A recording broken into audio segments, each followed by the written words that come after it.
The battle for the top finisher resumes tonight as the Mardan Warriors take on the Gwadar Sharks.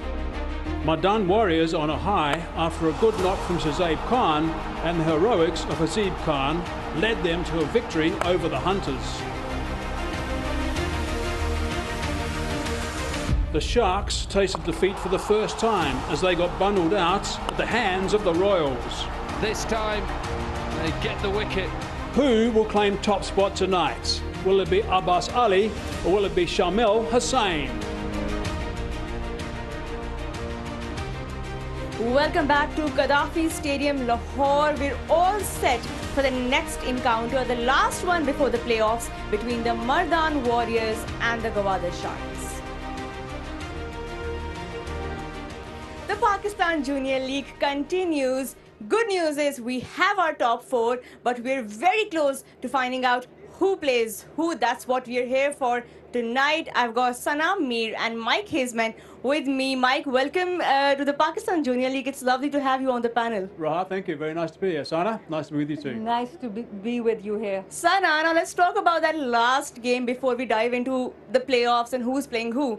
The Royals versus the Raiders. Now, a lot is going on with the Royals batting order. Basit Ali seems to be the lone warrior pretty much. Yeah, I think they rested Chavez, Irfan, who of course gives a lot of support to Basit Ali. But because he was not playing, we saw that after Basit Ali departed, there was a big collapse in the middle order. And that has been the case for some few teams there. But for them, because it happened yesterday, so they even lost the game. But Basit Ali, he's a brilliant player. You'd love to watch him the way he plays. Excellent timer of the ball and doesn't like to hit it too hard. He times it really well and very strong on the back foot. I think the way he's nice and organised, he's quite a compact little guy as well, and he's nice and organised. He likes to give the ball a bit of thump. He's very strong, of course, square on the offside. And I think he's just one of those guys who's he's just played really well, and I think he's a good thinking batsman as well, except for that shot, of course. But I think he's a good thinking batsman most of the time, and he's someone who I think at times is just sort of trying to overhit it a little bit from time to time. Right. And there's a couple of things he needs to work on, I think, in his technique and his mindset, perhaps. But he's a good player, and I enjoy watching him play. Well, the Royals are for sure banking on him. Let's look at the points table and see what the standings are. So the Royals are at the top, but that's going to be changing shortly, and followed by Gwadar Sharks and Mardan Warriors, the two teams who are fighting for that top spot tonight. Of course, and why finishing in the top two is so important, that because then you have a chance to go directly to the finals. That's what these teams are playing for. At the moment, Gwadar Sharks or Warriors, they want to win this match, win the next one, and go directly to the final. There's one pattern I've seen so far which they need to get right. They can't have these collapses in the middle. All the teams have these collapses, and both these sides are going at about 3 for 30 in the middle after getting pretty good starts. And Mike, the middle order remains a problem, not just for the Royals, but for pretty much most teams. The whole batch of them, yeah, it is. And how much of a problem is that going to be for them in the playoffs? Well, it shouldn't be a problem. I mean, the conditions are really good. I mean, if you've got the opening batsman or the top order, maybe the top three that get some runs and get a pretty good platform, then it shouldn't be a problem. Then you just play your normal game, and of course you can step on it a bit if you get a little bit of time to get going on this surface, and away you go. It shouldn't be a problem at all. Right, we'll talk more about that right now. Dominic Cork is all set to tell us about that pitch. Match 15 sees second place up against third place. It's a beautiful evening here at the Gaddafi Stadium. It's about mid-20s and there's a lovely breeze once again. We are using the same pitch as we used yesterday with the double header. This is pitch number 1, pitch number Ek. We've used 5 surfaces throughout this Pakistan Junior League, and all the even numbers go this way. So we're on pitch 1, this is pitch 2, and then we go this way, pitch 3, teen, pitch 5, Panch, and then pitch 7, Sart. So you can see that we've used 5 pitches so far. So this is the 3rd time we're going to use this surface. This is the same surface that England played 2 T20s on and scored over 200 in one of the games. It is test pitch. These actual surfaces have only been relayed for 2 months, so they're playing beautifully. The average score is 137 in night games. 11 night games, 3 sides have won batting first 8 sides have won batting second. It's a must-win game for a lot of reasons, because whoever wins the game has 2 opportunities to go through to the final. So it'll be interesting to see what they do at the toss, but I expect this to be an absolute brilliant wicket. It has been zabardast all the way through this tournament. Well, Dom certainly has picked up on his share of Urdu with all those numbers and the Zabardast. Thanks, Dom. The pitch looks good. Yeah, Mike, what do you think would be a good total for the side batting first? Well, I mean, Dominic's talking about the average scores and that sort of stuff. I mean, there's no reason why it shouldn't be higher. In a game and leading into the finals and the eliminator and all those sort of games, they should be stepping on it now and raising the bar. They need to sort of talk initially about the 150 mark and adjust from there. Well, let's find out who's going to be batting first. Sikandar Bakht is ready with the 2 captains. Welcome. It's match 15 of the Pakistan Junior League and getting closer and closer to the playoffs. It's an important game. This will decide who will finish in 1 and 2. So the match between Gwadar Sharks, Shamil Hussain, the captain, and Mardan Warriors. Of course, the captain is Abbas Ali and our match referee Mohammad Javed Malik. Let's have the toss, and Abbas has the coin. Tails. Tails is the call. And it is heads. So Mardan have won the toss. Abbas, सबसे पहले बताएं क्या करेंगे? हम लोग bowling करेंगे. Bowling करेंगे. Important match है क्योंकि जो भी 1-2 फिनिश करता है उसको 2 अपॉर्चुनिटीज मिलती हैं फाइनल में आने के लिए, तो उस लिहाज से पूरी ताकत लगानी होगी आज. जी बिल्कुल इंपॉर्टेंट मैच है हमारे लिए भी, गवादर शार्क के लिए भी. कोशिश करेंगे कि जीत ले. ओवरऑल टूर्नामेंट का एक्सपीरियंस अच्छा रहा है. आप टॉप 3 में रहे हैं. जो हम बात करते रहते हैं यहाँ पे कितना स्कोर अच्छा होगा, कितना डिफेंड हो सकता है, ये जरा ट्रिकी क्वेश्चन है. 140-45 तक ही टीमें रुकी हुई हैं. जी बिल्कुल इसी तरह कोशिश करेगा. हमारी बॉलिंग स्ट्रेंथ बहुत अच्छी है. कोशिश करेगा 140-130 तक रिस्ट्रिक्ट करे. क्या चेंजेस लेके आए हैं टीम में? जी बिल्कुल 2 चेंजेस है टीम में. जुहैब केलर है नबील की जगह, बुरहान केलर है ओली की जगह. चलिए, गुड लक. शामिल, आपसे बात करते हैं. ऑब्वियसली चेस करना ही यहाँ पे प्रेफरेबल है. आपका भी यही प्लान था? Yeah, I would have preferred, but it's not a big deal. The wicket's pretty flat. I think जो अपना रोल बेहतर अदा करेगा वो he's gonna win the match. तो कितना स्कोर देख रहे हैं? ये सवाल मेरा सबसे होता है और ऑब्वियसली सारे कैप्टन्स की ख्वाहिश होती है 165, 170 तक जाए, लेकिन रियलिस्टिक क्या है यहाँ पे? I think 150 is a very mediocre target. I think 170, when you go too high, you can be very aggressive. Over बंदा confident होके बंदा hit मारने शुरू हो जाता है. But I think 150 is a really good target. Okay, what are the team changes? There's no changes from the Same previous team from yes, last sir. game. Okay, good luck. Thank you. Okay, so Mardan Warriors have won the toss in match 15. They're bowling first. Well, the Sharks are going to be batting first. Would you take us through that lineup? Yeah, the Sharks. I mean, they've got a pretty good side. I mean, they need some of these guys to really step up to the plate now. Shamil Hussein's got to get some more runs. I mean, they've got 180 in their second game, but since then they've been in real problems. Their last match they only got 119 for 8. So they've got to Benkenstein threw his wicket away in the last game as well. So they've got to make sure they play better. And I think that as a group they should be doing that. And when you get to the sharper end of a tournament, when the games really count, it's the more experienced players that are really important. So there's the boys getting the photograph. The other thing I'd like to see is I'd like to see Sir Vivian Richards smile today. And the Mardan Warriors, they have made a couple of changes. Ollie Cox, who was not performing as much as they would have liked, has been replaced by Burhan Riaz. Yes, and he's from Belgium. And then Mohammad Nabil, he has been replaced by Zohaib Khan. So overall, their top order looks sorted with Shahzeb Khan and George Thomas. They have been really good. Hasib Khan has come in with the runs. So overall, a very good, good-looking unit, and now they're gelling in together as well. Right, well, the Sharks are going to be batting first, and they will be banking on their captain Shamil Hussain, who's struggling a bit so far. Let's find out what Sanamir thinks he should not be doing tonight. 2 fundamentals of batting are a stable base and level eyes. We have been talking about Shamil Hussain and why he's getting out in the manner he is getting out. The number one thing is when the ball is being released, he's not stable. He's still moving while the bowler is delivering the ball. And the other thing what he's not doing right is that his head is falling.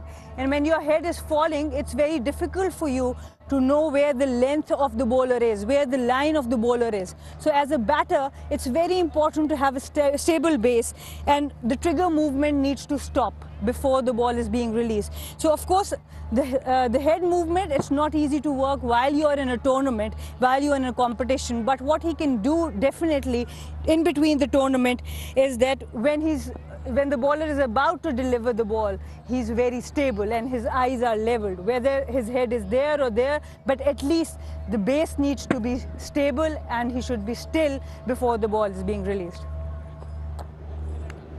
I think that's really nice stuff. I mean, you've picked up something that he can work on, and it's not going to take him long, I don't think, to work that out. I mean, trigger movements, I think, are a really important part of a batsman's game. If you like doing it, it's great.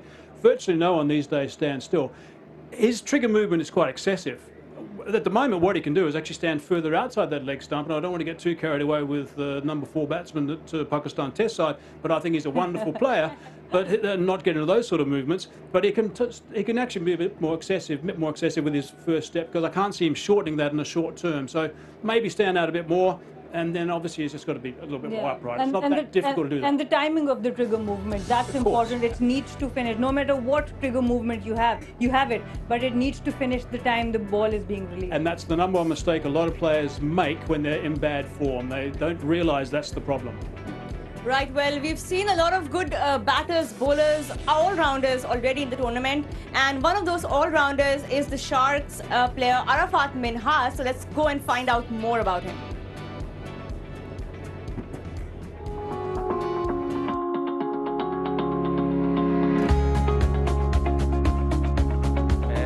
बचपन में घर में cricket खेलता था अपने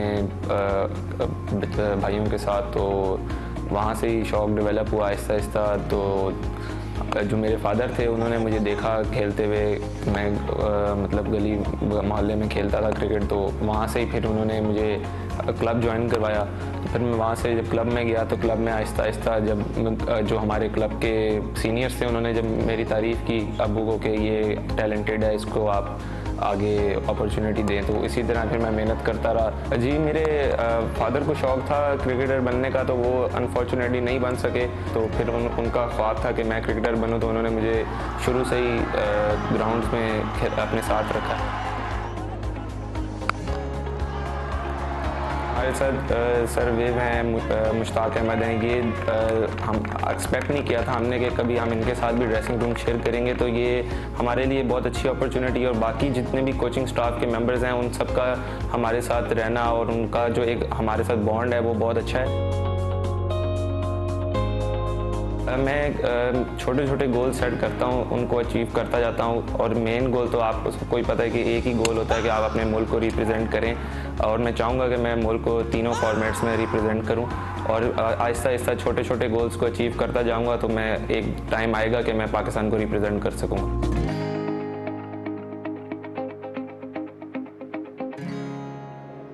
Well, Arafat Minhas, definitely one to watch out for. He's been one of the breakthroughs of the tournament so far.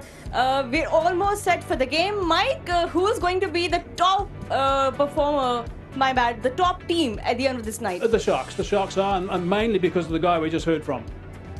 Sana, what do you think?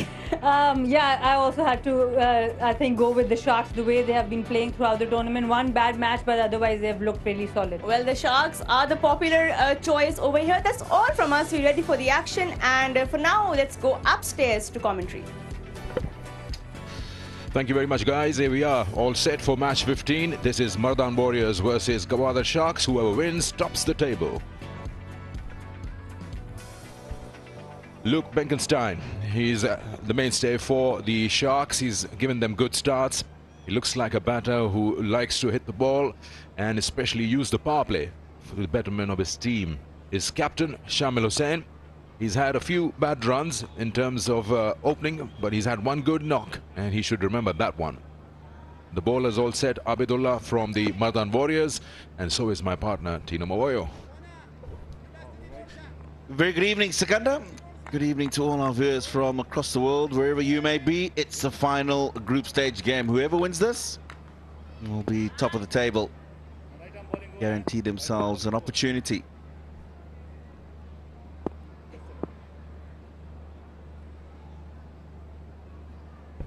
A slip in place, a regulation field at the moment for a power play.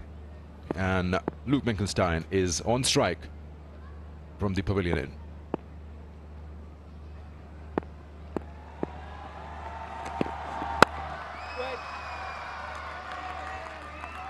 Looks like a good pitch, Tino. What we've seen, of course, is the main pitch, the test pitch, the center pitch of the square. And of course, we've seen a lot of runs between the Pakistan-England series, and this particular pitch was used yesterday for the double headers as well. It's a fantastic surface, Sikandar. Hats off to the men that do all the hard work in preparing these surfaces. They've been good pitches throughout the competition.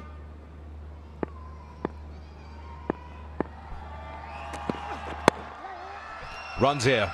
First runs of match 15. And Sharks on their way. It's being sent back. Oh, there is a problem again. Yes and no. It's been the highlight of the league. Should be knowing each other well by now. Other than just knowing each other well, Luke Menkenstein is very annoyed, and I would be too. This is easy 2 runs. Shamil Hussain watching the fielder. He can see what's going on. No problems that would have arisen had he just taken the second run straight away.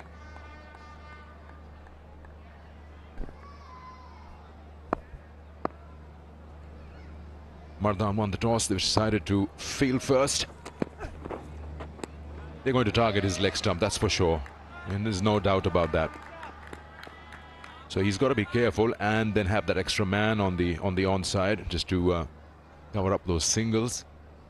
That's the plan all the teams have adopted against Shamil Hussain.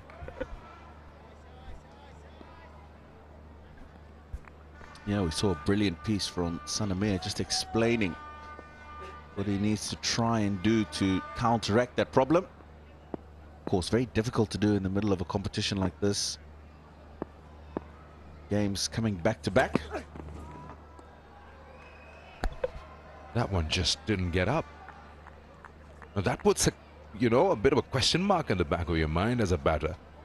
Should I be careful when I'm going on the back foot? Because this ball just rolled to the keeper.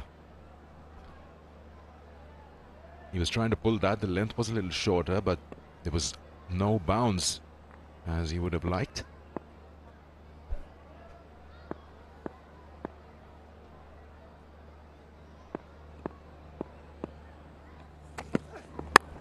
Shorter ball. It's a true bounce now on this occasion. He pulls that away. Won't spare those in the power play.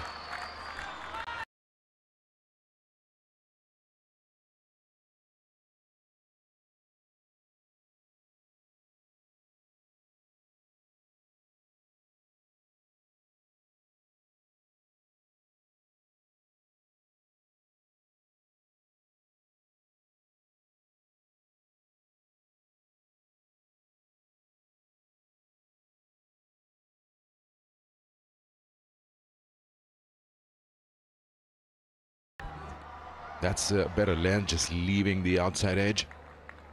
So that shouldn't be a problem for him to ride the bounce, and he stood tall and he played that, watching it all the way. He's a quality player. First time I've seen him play. Been a bit disappointed with the numbers that he's put together, Sikandar, into his 5th match. Just 81 runs. Highest score of 33. He's got all the shots. Play both back foot and front foot. Play seamers and spin as well. Must be looking for him to be a bit more tougher on himself and get some better scores. First over gone. 7 for no loss.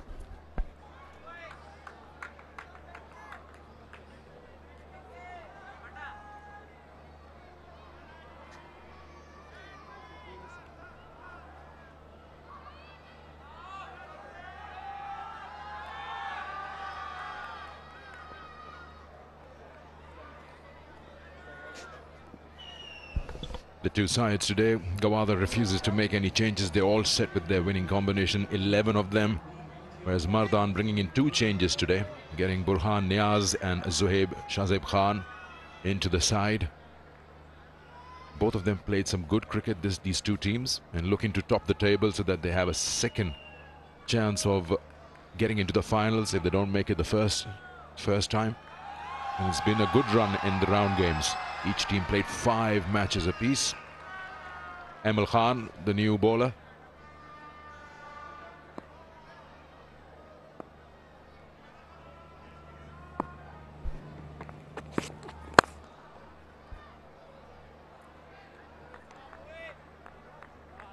So pretty sure that the sides batting first will now be looking for minimum 150. You get anything more than that, you feel that you're in that comfort zone. Keeping in mind, Mardan Warriors are a very good bowling unit. I think they're a better bowling unit than a batting side. They've got varieties, they've got nice spinners who can bowl economically. Fast bowlers have that swing. It's a nice way of rotating strike. Just play it close to your body, play it down to third. It's got a strike rate of 133 in the tournament, Benkenstein. That's not bad.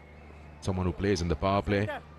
Yes, he's had a good 80, a 30 odd, but then when you're an attacking batter, then you are bound to probably lose your wicket once or twice a little early. His best is 33.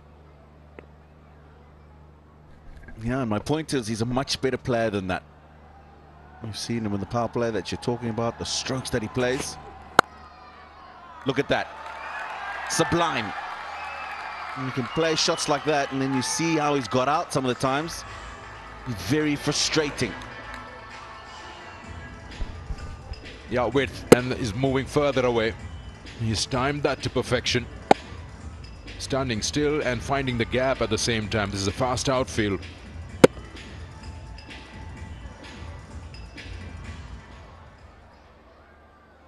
Emil knows that's got to be a little closer to the body. Yeah, that's more like it. Flying edge down to third. The bowlers have been good from the Warriors, Tino. 5 for Abidullah, 5 for Emil on your screen right now. And then Nabil has got 5 wickets as well. He's not playing the game today. So the fast bowlers have got 15 wickets amongst them from the Warriors. That's the length you want to be bowling to him. Probably 5th or 6th stump. Shaping away. He doesn't quite get his foot going across to the offside when he plays. Benkenstein on the front foot in any way on the offside, so good area for him.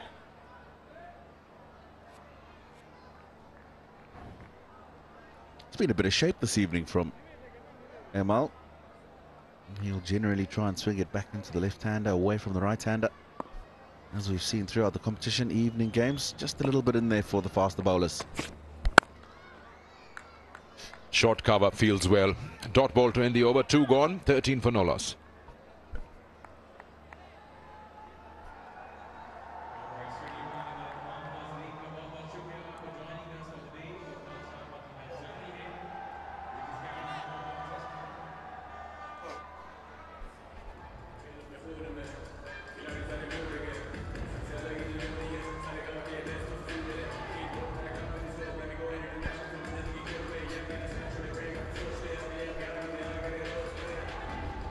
They've got a good side. Daniel Ibrahim from England, the overseas player, at number 3. Zulkifal has looked good. Minhas, of course, their mainstay. He's a brilliant all-rounder. And if they can, these two can bat off the first 6-7 overs with good runs on the board. Allow the others to just come and express themselves, play some good shots.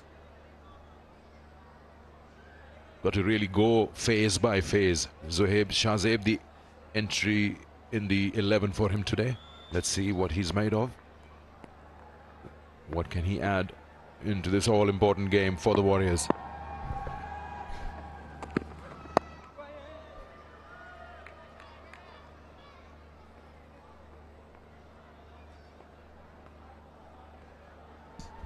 Zek Motor Oil, and you have an opportunity right here. Unveil the real, peel the label to win via lucky draw. Every week, prizes to be won, worth millions.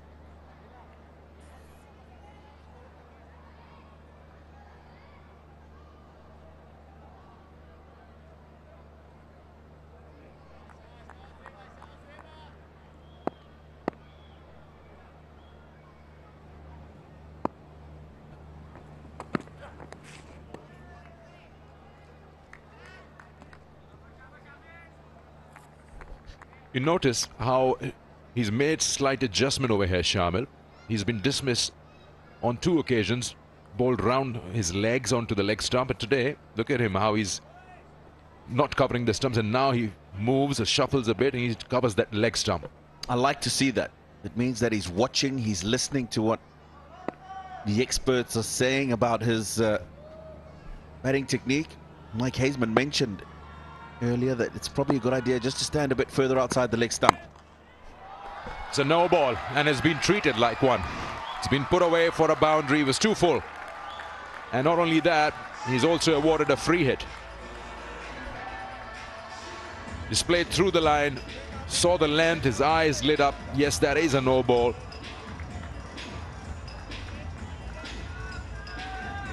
And it was within his reach. He's a tall man, Shamil.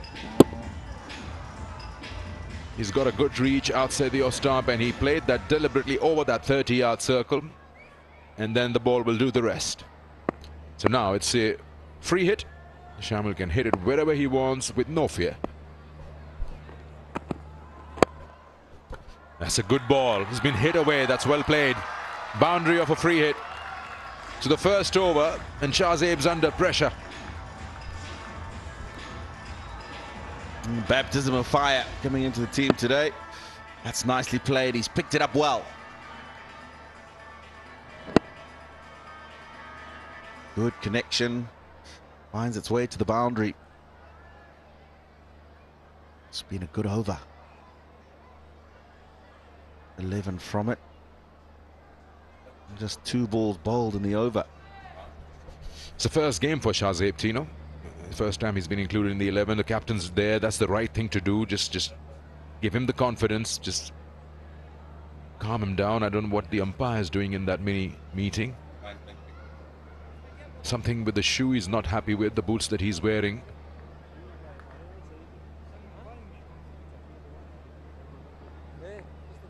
He's Zohaib Khan Shahzeb. It's a long name. Basically his jersey says Zohaib. He's got a bit of a niggle there, just above the ankle, and that's what he's probably complaining about. It's your landing foot that takes a lot of pressure.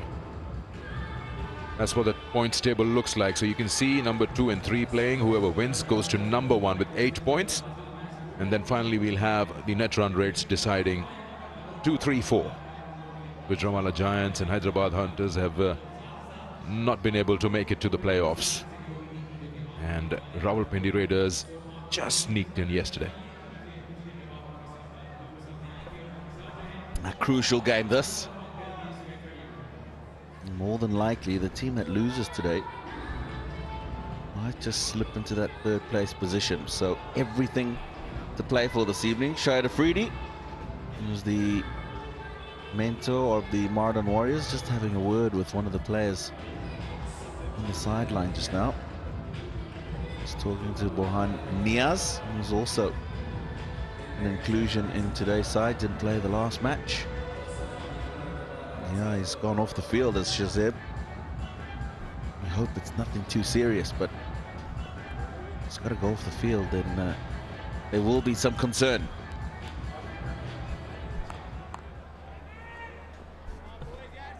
Well, we've seen Shahzeb not being able to complete his over. He probably will get that ankle treated, and meanwhile Abbas Ali, the captain of the Mardan Warriors, will finish his over off. He's got 4 deliveries left in the over. So they're a bowler short now. If he's not coming back, they've got to decide who bowls his remaining overs. There he is. So this first 2 balls of his over have gone for 11, which includes true boundaries and a no ball and a wide ball. So Abbas Ali to continue.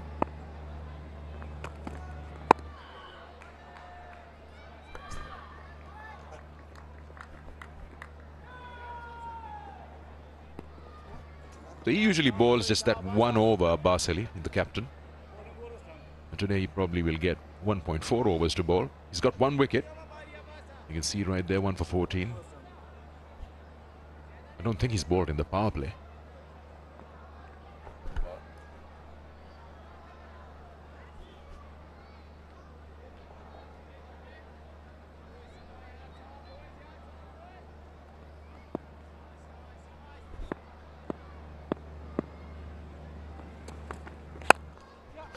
Drives through. They know he likes it square of the wickets. He got protection. Coming back for the second. Quick. Benkenstein. He's so right. If you see his stroke play, he doesn't really move his feet. His hand-eye coordination is good.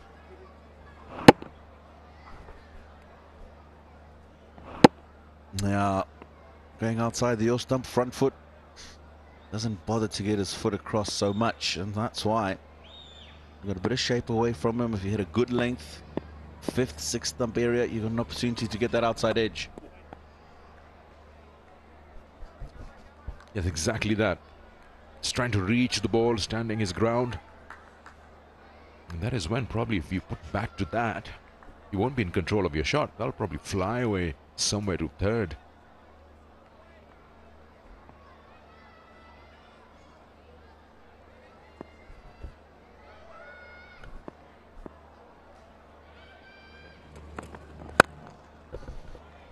And don't bowl that length to him because he will drive you through. Like he's found the fielder there at short cover.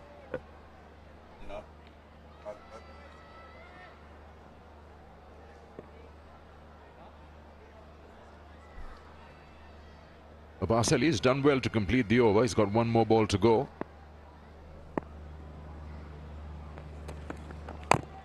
Oh, he almost chopped that back onto the stumps. End of the over, 15 off it, 28 for no loss.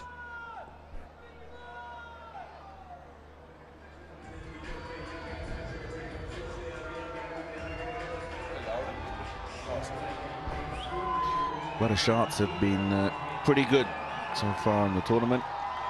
Won by 34 runs convincingly over the Raiders. Hunters were defeated by 5 wickets. Their third game against the Giants, they won by 44. Last game was the one they lost by 8 wickets. This one, a crucial one to win.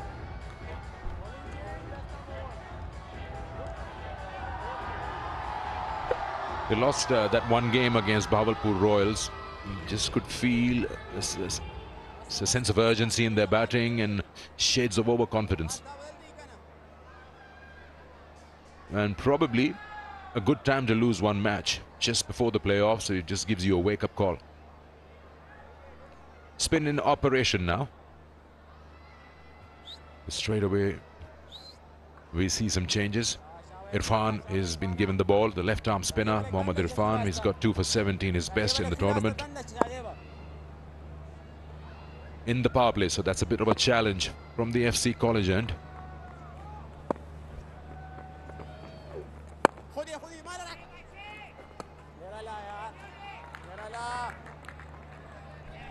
Now we started to see the introduction of spinners early in the last 4 or so matches. Bowling in the power play.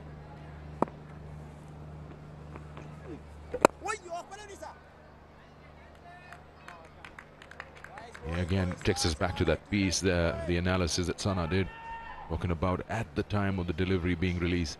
He's on the move.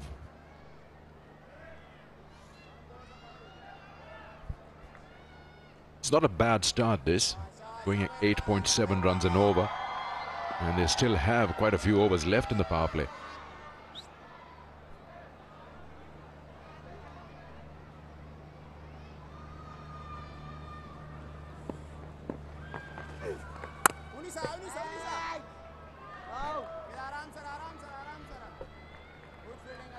Get this feeling that Benkenstein likes space on the bat. Not a bad ploy to bring in the spinner.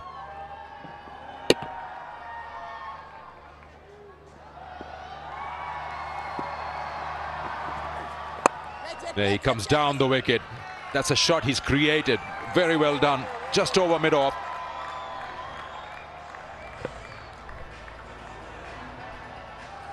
Oh, he's had to create that because he's had a few dots, Benkenstein. He moves on to 17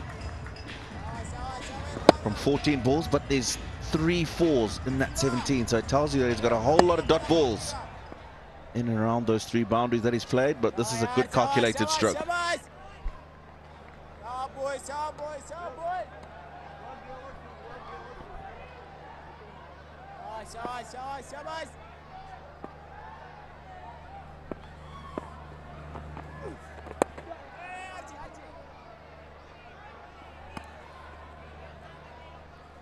That's one way of dealing with the spinners, just creating your own lengths.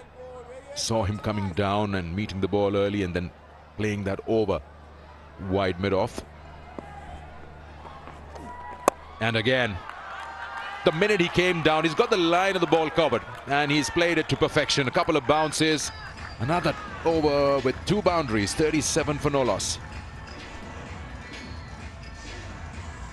Yeah, just giving himself room outside that off stump and then opening up the body so he can access the offside. This is a good shot. Not more control than that first one in the over. Irfan's being taken on early here.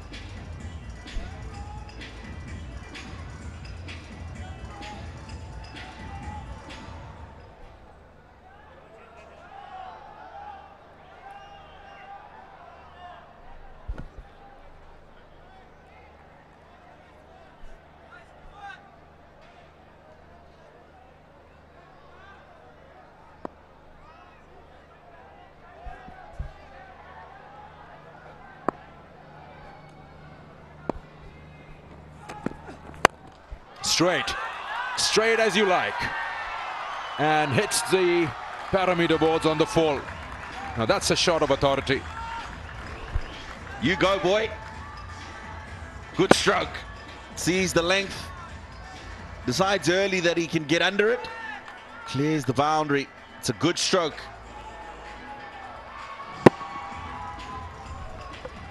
He likes playing that. He's usually very comfortable playing it in the V, and that is probably the right thing to do, especially in the power play when you know mid-off is up.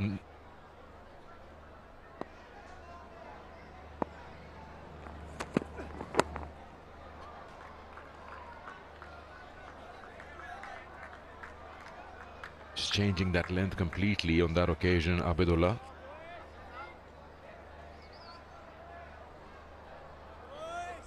Look at that. I like this boy, Sikandar. He's got something about him. Yes, he struggled a little bit the last 2 or 3 matches, but I like the way he carries himself. Listen to him when he speaks to you a lot at the toss and at post-match. Speaks a lot of sense for a young man. Not surprised that he's been asked to captain this Gwadar team.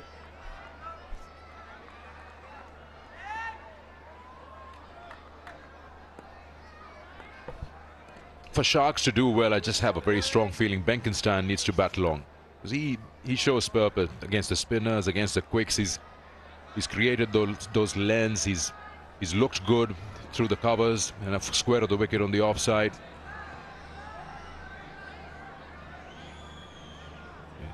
Looks totally in control of his stroke play. Nothing slogging about it.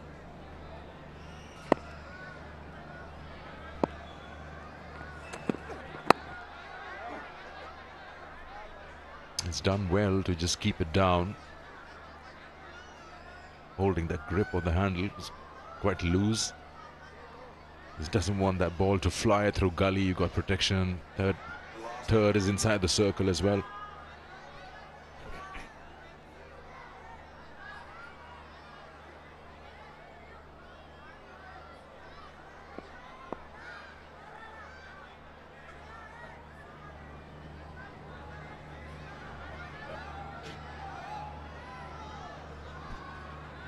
Change in the field. They've asked the mid-wicket to go down to the boundary. Fine leg has come up into the circle. So backward square leg, cow corner now on the boundary on the leg side. And he's beaten that fielder at gully. Just opened the face of the bat and passes through that fielder. Earns a boundary. They're flying, the Sharks, at the moment. Now that's just gone away from him off the pitch and just opens the face. He knows that if he just gets it past any of those fielders on the offside field, he's going to get a boundary. He's done just that.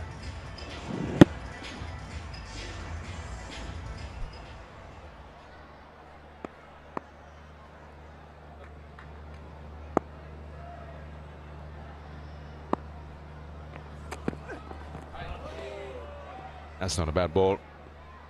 Why be predictable? 5 gone, and the Gwadar Sharks are 49 for no loss.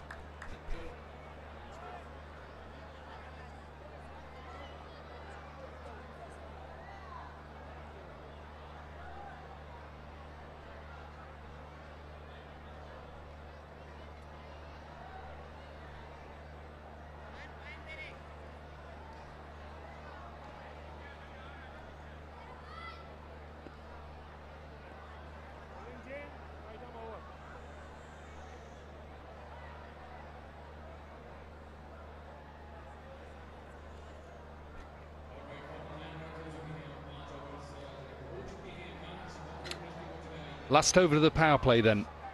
49 without loss. Benkenstein 22 from 17. Shamal Hussain 22 from 14. What a start from the Sharks. Put into bat by the Warriors.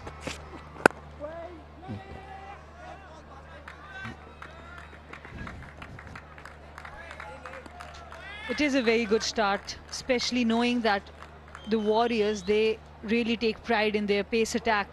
Their pace attack has been good for them, and the Sharks are going for them. Both Shamil and Benkenstein looking really good. Tell you what's also good, he's been listening to you, your masterclass on where he should bat. I know that the first two commentators, Tino and Sikandar, talked about it, and we've highlighted his problems, but look at the difference here. Look how far he's outside his leg stump, and he'll obviously make that trigger movement so much better. So much better. Absolutely. I think this is the point Mike also made at the studio, that he can start the trigger movement from behind the stumps. What's extremely important is the timing of the trigger movement, and that's what he has adjusted, and that's all you can adjust during a tournament. Just look at that. He has almost finished the trigger movement before the ball is being released. So his feet are in a better position. He's just got to work on his head position now. Full toss. Put away for a boundary. Benkenstein is off with his 27, and they're in a good position. In a different stance, more open stance, that gives him that liberty to play on the leg side without falling over. A different technique for Benkenstein, and he has been so good on both sides of the wicket, whether it's offside or leg side. Yeah, and also the difference in the head. Watch Benkenstein, how his eyes are level. Just watch Luke Benkenstein. Oh, does he get this all the way? Fine leg up. You cannot bowl there to Luke Benkenstein. He just helps himself to a maximum. Half a dozen. And you talk about the level of the eyes. Because of that good level, he was watching the ball till the end. And look at that connection. It's not an easy shot to play. It's coming right at his head. And he plays it so well. Excellent execution. Well, Abdullah tried that in the first over, and he got dealt with then. Abdullah. Amal Khan has tried it with fine leg up. Oh, nearly. Timing it beautiful. Go to Kingdom Valley PVT Limited official Facebook page and get a chance to win exciting prizes, and you could be the next winner.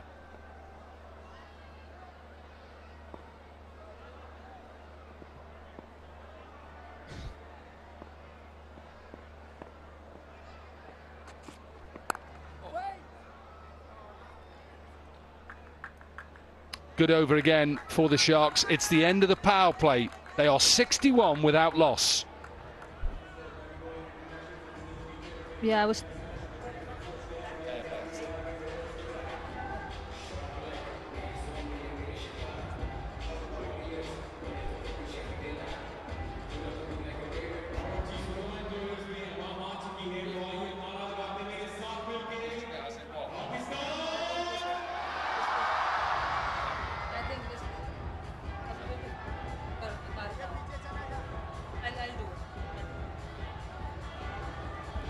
Great initiative by the PCB. Abdul Hafiz Gwadar, one of the formidable captains, especially for Pakistan, born in Lahore on 17th of January 1925.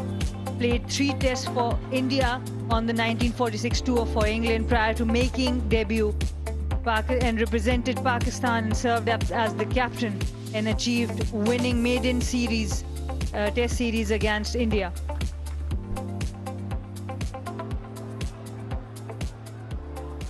Yeah, really good to recognise past players as well. End of the power play, their best power play of the competition so far.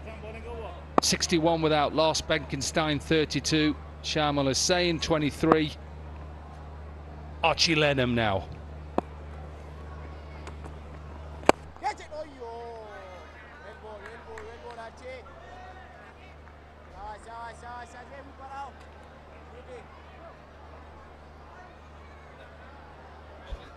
This is going to be interesting. Benkenstein has been making those 20s and 30s. This is where he needs to have his impact. It's an important game if he can take it longer.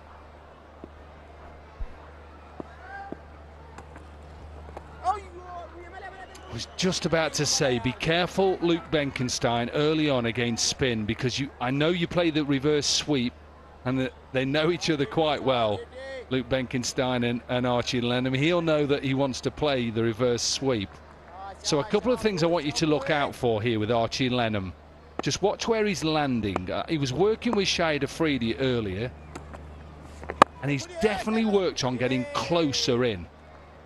Think about, visualise Shahid Afridi and how good he was when he got really close. He got obviously a lot of revolutions and a lot of dip into the right-hander. Now, I think Archie Lenham has slightly changed here. He seems to be getting closer. Why? Why should he be close?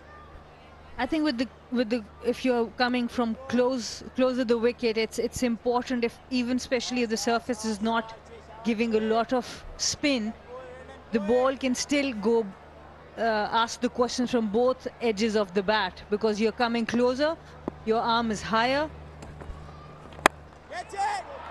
Well, he gets it in the gap. It's a good shot from Luke Benkenstein. It wasn't a poor delivery, really. What he did so well is he just opened himself up and he saw the big gap and he timed it beautifully. It was a straighter delivery in the stumps, not an easy shot to play. Archie going with the googly again, but it was well read by Benkenstein. There's that reverse sweep. He's had a little bit of luck. He's already scored his highest score so far, and it's got even higher. A boundary to finish the over. 11 runs from it, 72 without loss. And you said it right, he was lucky. It could have easily gone onto the stumps, but this time an inside edge passes the stumps. Look at the reaction of the keeper. This is how close it was. Runs away for 4.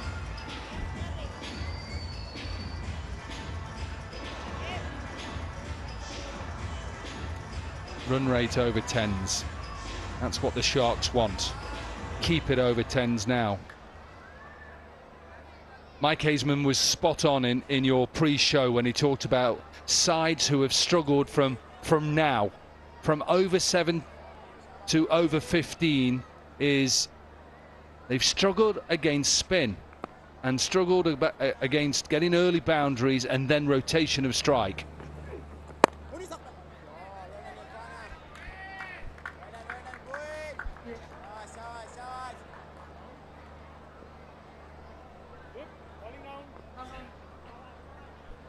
Good to see that there's a few coming in, and crowds have seemed to have got bigger and bigger. It's obviously a Sunday today, so a non-work day. Just remember, it's free to come in.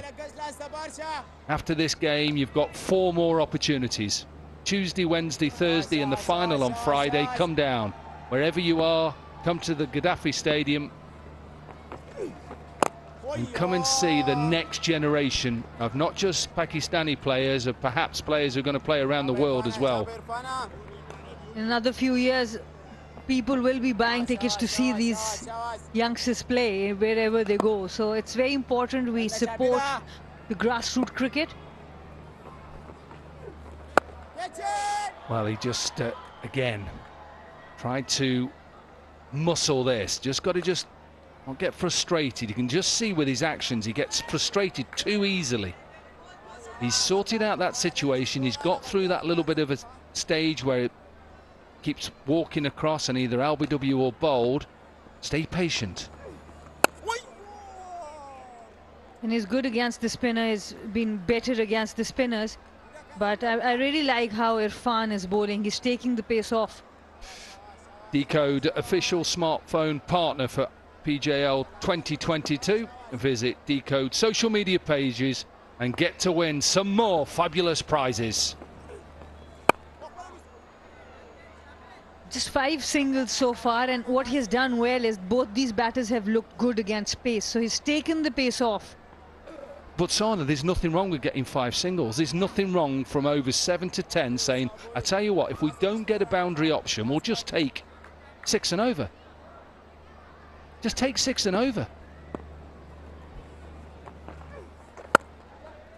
Perfect. There's nothing wrong with that.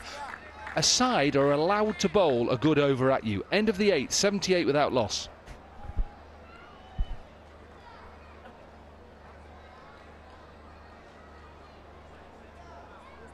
I'm really glad that Luke Benkenstein has got through that initial power play. I've watched him, I know his father, I've played a lot against his father, Dale Benkenstein, former South African, former Durham player, played a lot for Durham, captain Durham to championships. But what I like about Luke Benkenstein is he looks like he's a natural timer of the ball. I like to see batters, when someone goes at you with a bit of a short ball, that you deal with it. Similar to his father in technique and looks. And if I was coaching him, I'd want him to bowl a bit more as well. Become that all-rounder. I agree. Whenever he's come to bowl, he's looked good. And again, with Archie Lenham, I think he just seizes it and wants to play a reverse sweep. And I'm just trying to understand, look, there's 2 fielders behind square there. Unless he's going to go up and over, which I know he can do, I just think there's 2 bigger gaps on the leg side, and even go over extra. He's got to change now because of the left-hander. And he did that. He did that in the last over. He hit a 4 between mid-wicket and mid-on, long on and deep mid-wicket. So he can do that. We see a lot of players using the sweep when they can't go down the ground. That's a lovely shot. That is such a good shot. I was just about to say, remember, Sharma was saying there's so much room on the leg side. I like the way that he's used his feet, and he didn't look to overhit this. He's really good against spin. The use of feet is really good. The head position much better. Just look at that. Quite still. The eyes were quite still even while he was using his feet. Again, does he get it in the gap? No. Just picks out. Long on. Abdullah didn't really need to do that. I think he's trying to get it in the gap. But once again, start to the over with a boundary, and yes, I know why you're upset, and the Warriors will take the first wicket.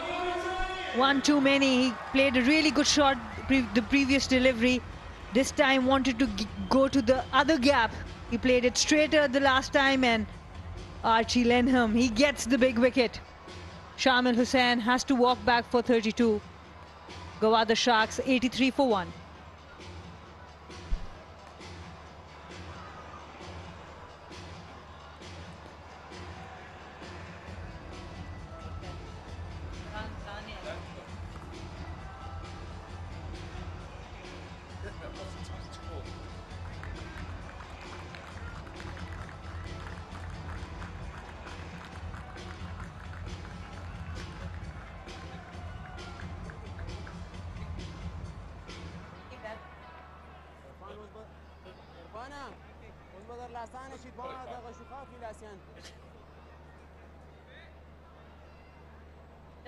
Daniel Ibrahim then in at number 3, high score of 25.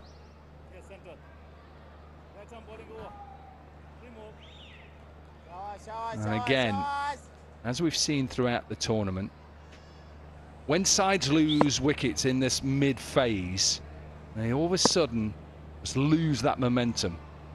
What they've got to do is make sure they keep... That's out. Absolutely plumb. Goes back to a full ball. I'm talking about losing momentum. This one just stays low. He's definitely got a little bit closer to the stumps, Archie Lenham, and it's working. You called for this wicket, Dominic. We have seen so many collapses in the middle order. Is this the start of another collapse? Archie Lenham coming closer to the stumps. It was plumb in front. It didn't bounce as much as he would have liked, but he was in no position to defend that. Delight for Archie Lenham, delight for Mardan Warriors. Daniel goes for naught. Gwadar Sharks 83 for 2.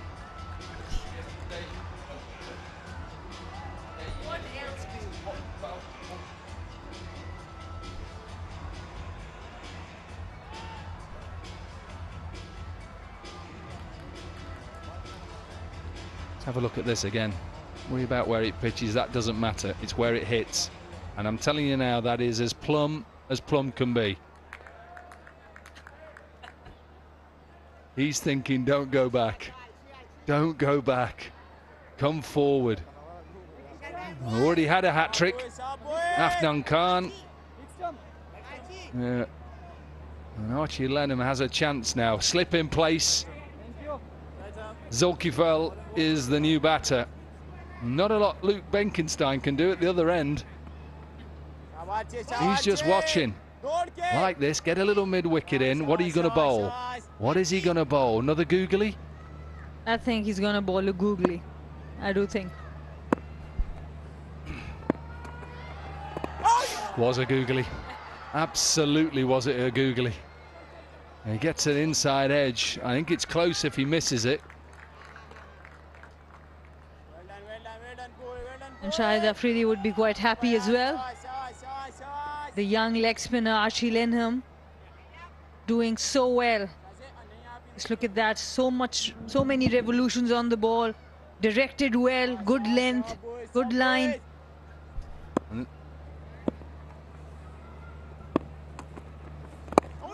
Oh, good over. What an over. 7 runs from it, couple of wickets, 85 for 2.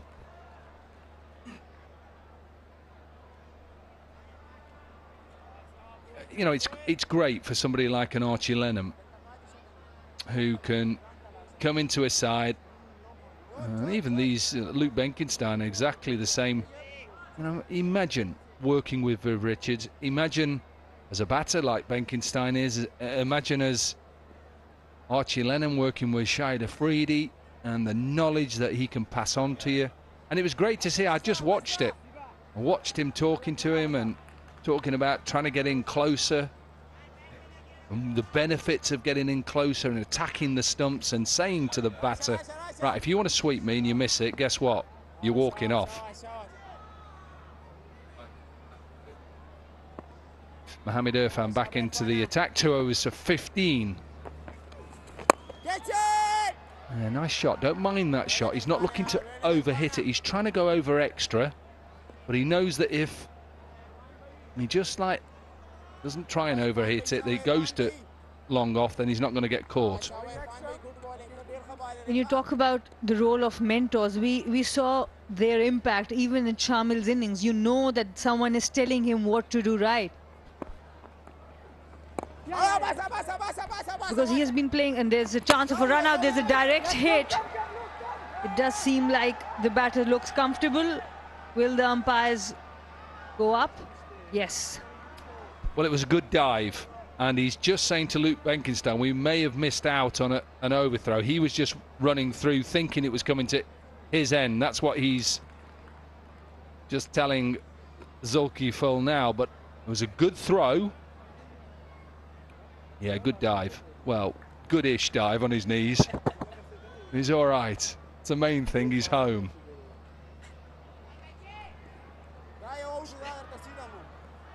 I've seen better dives. So now I know what a goodish dive looks like. Well, it's average. I was just trying to be nice. There's that reverse sweep again. And he gets all of this and gets his first 50 in the Pakistan Junior League. He's got off to a couple of good starts. But this man, I think he's got a big future in the game. He's played really well. Just 10 dots in 31 deliveries, 8 fours and 1 6. Luke Benkenstein. Very good 50 there. Now he's got to push on. Is he going to push on all the way? This is huge. Huge 6. He's now putting the bowlers under pressure, and the Sharks are closing in on 100.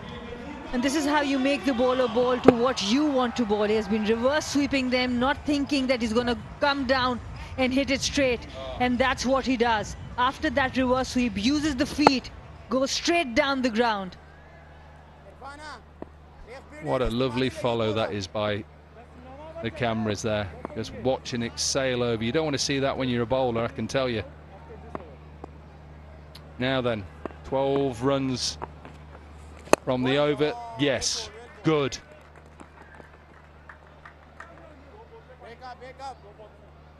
Asaka battery tonic. Asaka battery will give a reward of rupees 10,000 every shot that hits the Asaka battery tonic board. Where is it at the moment? It's at long off.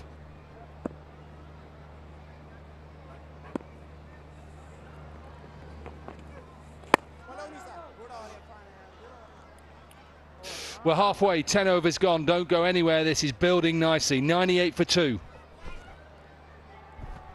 And it's time for drinks.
Right, the timeout is finished. 98 for 2 now. 10 overs gone. Benkenstein's played really nicely. 58 at the moment. Opened the batting. 33 balls only. And he's played some lovely shots. I mentioned this a couple of times. He's just an absolute carbon copy of his father. Exactly the same sort of style. And he'll be really pleased, I think, right now in the fact that he's kicked on. Because previously he's played some lovely strokes and then has done something a little bit silly. But, that is not the case at this stage. And I'm sure that the coach and maybe even the mentors had a little bit of a chat to him and said that these big scores are the ones that win these games. So he's not out 58. The guys fell with the score on 83, and I thought, uh-oh, here we go, same pattern, good opening stand, and then a couple of wickets going down in the middle in a short space of time, but maybe not the case. Tino, how are you doing? Yeah, good, Mikey.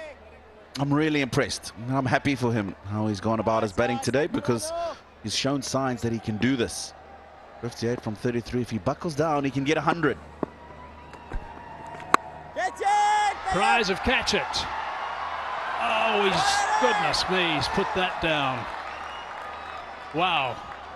Just as we've been pumping up his tyres, he tries to do something really, really silly. Yeah, that's the concern I've got. And it's not just him. I think we had this discussion on air a couple of days ago, Hazy, about youngsters and getting to half centuries and leaving it for somebody else to try and do the job.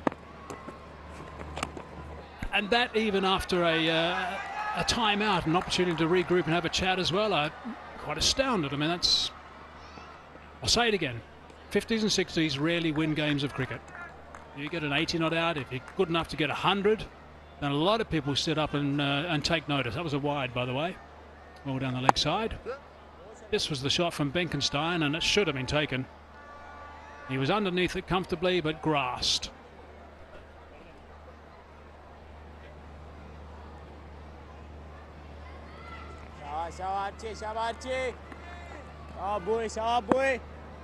Same as the man that grasped it. It was the wrong one, I think, not just a top. He didn't turn much though. How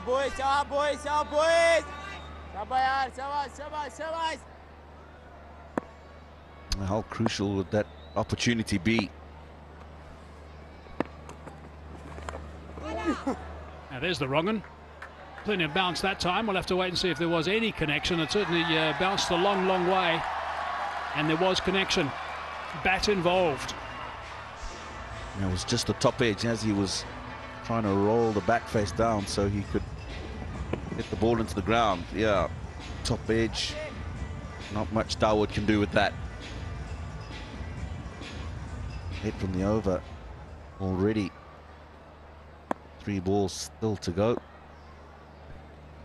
A key bowler, Lenham. A very good shot, one bounce. The line of the ball, we can assume it was a wrong one again, but it was dealt with beautifully. Such a good shot. Gave it a bit of air. It was the wrong one. Hazy, but that's a good shot. There's a man who's sweeping on the offside. He's hit it well in front of him. The big power hits we've seen. It's a deft shot, running it off the blade. Should be able to come back comfortably for the second. They do. Just showing us that he's also got a little bit of finesse. In the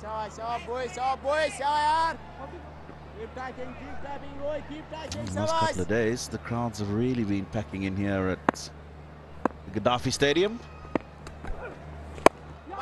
Standard leg spinner that time. Again, it's driven. Slightly over pitch. A good indication that the surface is good. We've seen a scramble back for the second, and they certainly think, the Warriors, that that's out. A desperate dive to try and get behind the crease. Wow, looking at this with the naked eye, I think he could be in trouble here. Zulkifli, he's decided to come back for 2. I don't know why. Yeah, confirmation well out of his crease. Not necessary at this stage of the innings. Going well, scoring it over 10 and over. You've got 14 in the over already. Disappointed he's given his wicket away here. Zulkifli, he goes for 14. Gwadar Sharks 1-1-1 for 3.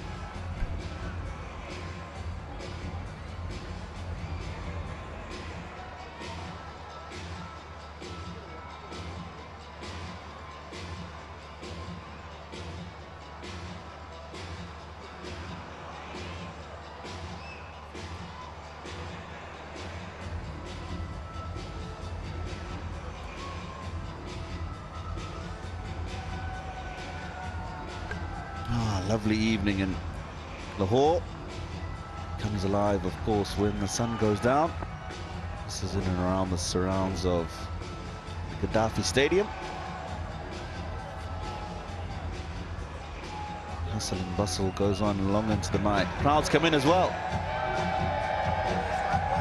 Enjoying this final group game, which will decide who will top the table and confirm that they'll have 2 shots at getting into the final. Arafat Minas, he's performed nicely with the bat in the middle order. He's got a best of 40 in this Pakistan Junior League. He comes in when they're nicely set up. 11 overs in, 1-1-3 on the board. Opportunity to really push towards that 200 mark, which we haven't seen so far. He's been such a key player. He's number 1 in the bowling list of the tournament with 8 wickets. He's also number 7 overall with the batting front as well. All the teams with 129 runs, and he's, not surprisingly, number 1 on both counts with the Sharks. 3 for 29 they've lost, which is, I'm afraid, the pattern that I talked about pre-game. It's exactly what we were talking about, the fact that teams have got to make sure this doesn't happen. They get a good start at the top with the openers, and then lose 3 wickets for around about 30 runs in no time. It's both these sides have done this on average throughout the tournament. And Benkenstein tried to make it 4 straight after that timeout.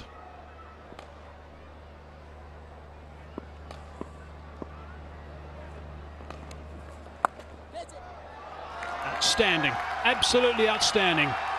Really good connection. He's hit this very, very well. It's gone quickly. Made a strike earlier on in the innings. He's executed that well, kept his eye on the ball.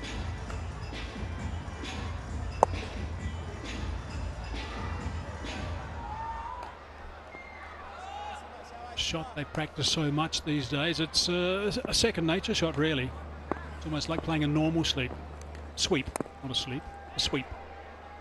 Don't really play a sweep if you're sleeping, I suppose.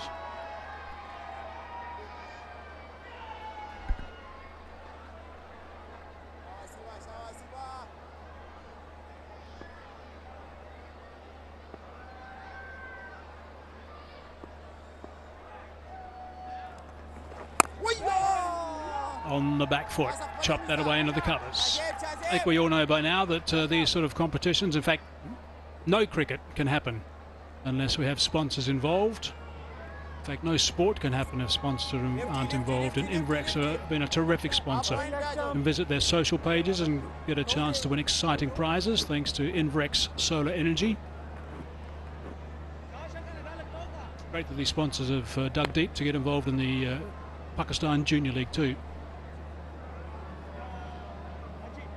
Looking at supporting the younger players, giving them an opportunity, being televised, playing on ideal surfaces,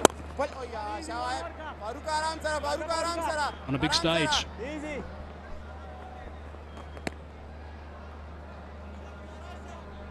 Arafat Minas is the man who's just come into the crease.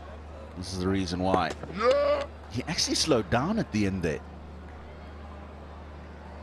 Turn to have a look where the throw is coming from. That slows you down.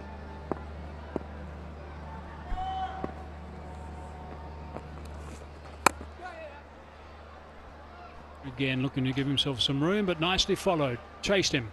Couldn't do too much with him in the end. 7 off that over. 120 for 3.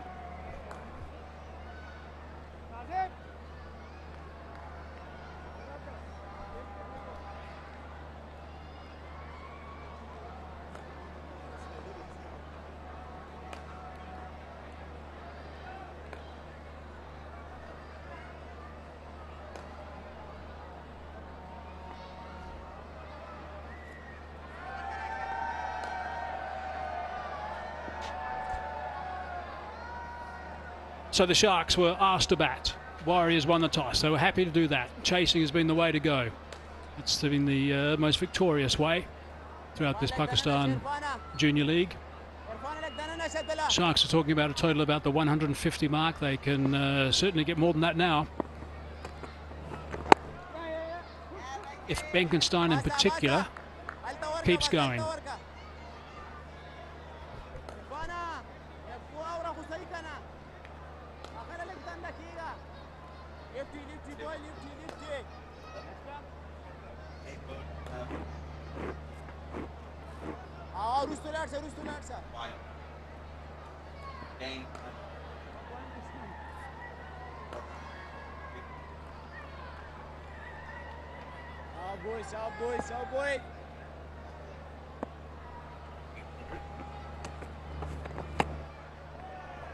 A little bit of wet, we'll think he missed out there. He's been in pretty good nick. Shouldn't take him too long to get going upon first arriving at the crease.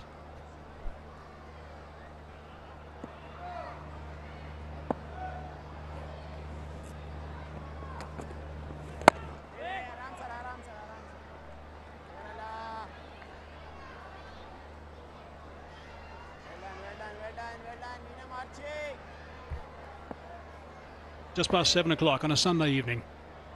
Roads are still nice and busy. Beautifully played. The important thing about that is he didn't try and hit it too hard. It was just steered between the two fielders for 4. He wants them tighter now. Yeah, touch of class from Arafat Minas. He's seen that it's the flatter, quicker delivery. Just deflected into the gap between those two men behind point. That's well played. Lenham's not happy with that. I don't think there's too much the fielders could have done with that. Nicely played. The Sharks have got themselves an outstanding platform now. They've just got to make sure they really capitalise on this.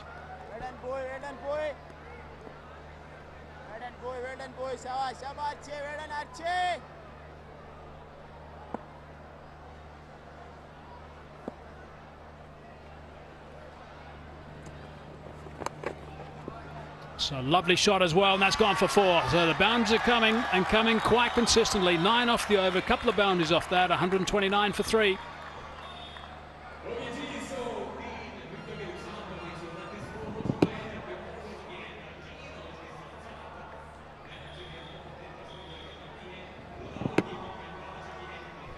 Lovely little roll of the wrists.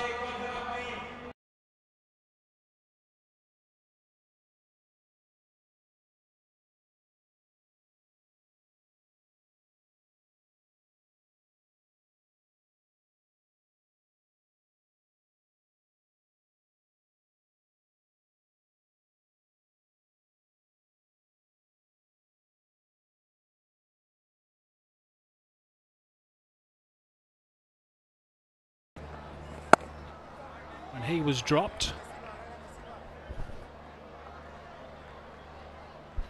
Yeah, they're going well. Scoring at 10 to the over. 130 for 3. Yeah, still lots of action going on in the streets of Lahore. It's just gone 1900 hours, 7 p.m. here.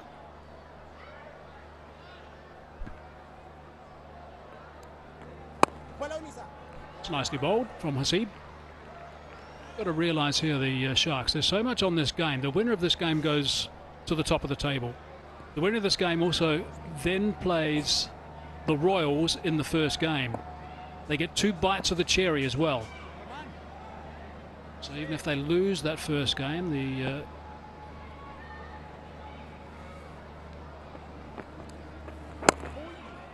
the Raiders, even if they lose that first game, which is going to be on Tuesday, the qualifier, they get another chance.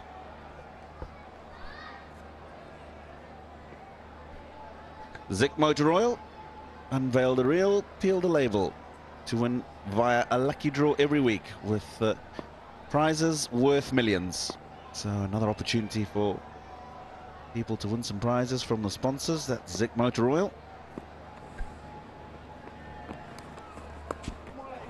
Saw him coming. dropped it short. Got enough wood on it. No, this is well bowled and eventually well played by Benkenstein. Telegraphed his intentions a bit earlier and he saw him and forced it down the leg side. He's done well to make sure he gets something on it. Another couple of runs to the total.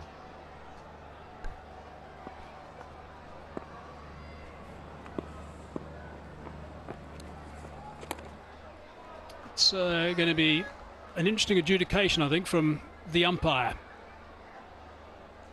Buys is the call in the end. There's no wide involved there because of the change of shot that Benkenstein attempted. Fired it down. Good work from the bowler.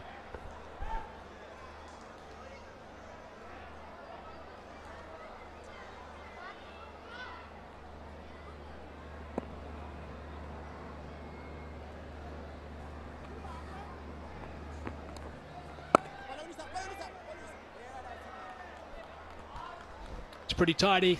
Number 14 only goes for 5, 134 for 3.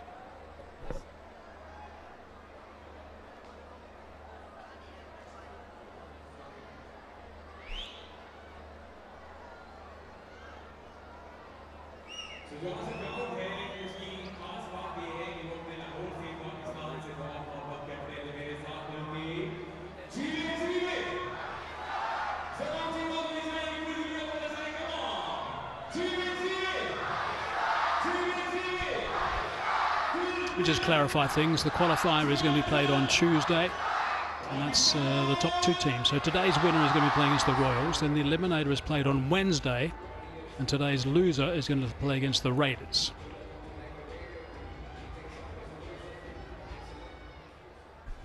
I was just thinking about that and how those final days are set up. So yes, you do get a second bite of the cherry, but it just means you're playing an extra game in there in very limited time. So you just want to make sure you win tonight. You get to the top of the table, win your next game. You've got a couple of days rest. Yeah, it's a big advantage to win that first one and go straight through. Big advantage. You go through the training that you need to do. Sometimes teams don't want to do too much training once they've played well. Benkenstein.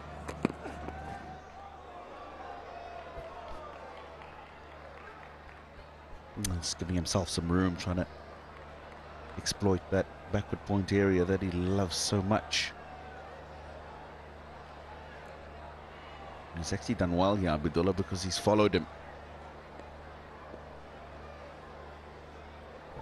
I think what they need to do, and I think that's in the mind of these 2 batsmen, they need to make sure they maintain this run rate, which is pretty close to 10. Keep going at that rate. We'll have them right up at a very good total.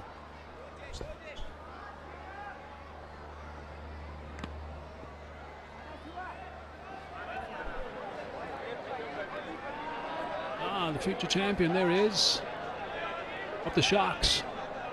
Righto, we'll be watching. Looks like there's going to be an opportunity to play when you get a couple of years older. Very serious man. Ambitious, no smile on the face. Sharks don't smile, Tino. They've never, ever smiled.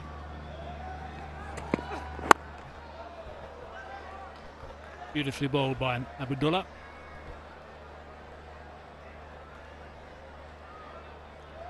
Current rate 9.31 will get them 186. They would like a little bit more than that. That Shark smiling, Hazy? No, that's a snarl.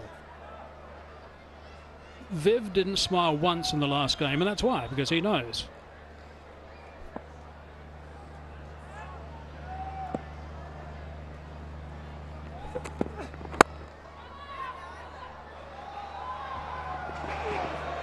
Had to turn around, turned around a little bit like the Queen Mary, actually. It took a long time to put the skids on and swell.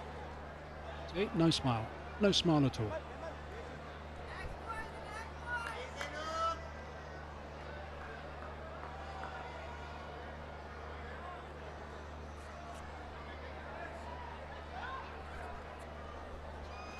Oh, beautiful out here at the Gaddafi Stadium, of course, hosting every fixture of the inaugural Pakistan Junior League. We're getting to the business end.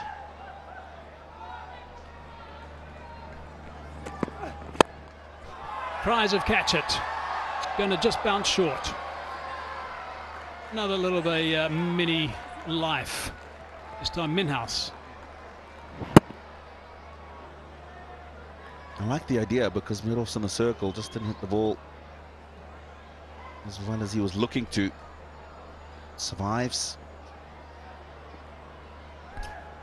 Rather a bit of excitement, I guess, from the batsman's perspective once he saw it was heading his way, but it didn't carry, so there's no life, no chance. Benkenstein on strike now. It's a quiet over. 2 from it so far with 1 ball remaining.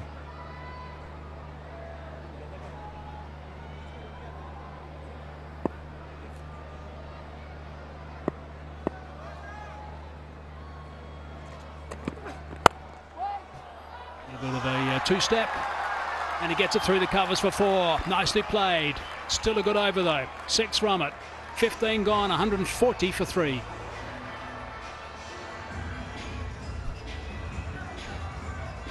Oh, he's giving himself that room again. It's not a bad ball. It's actually a very good shot. He's had to pierce those 2 fielders in that offside. He's done it well. Benkenstein looking good. Moves on to 74.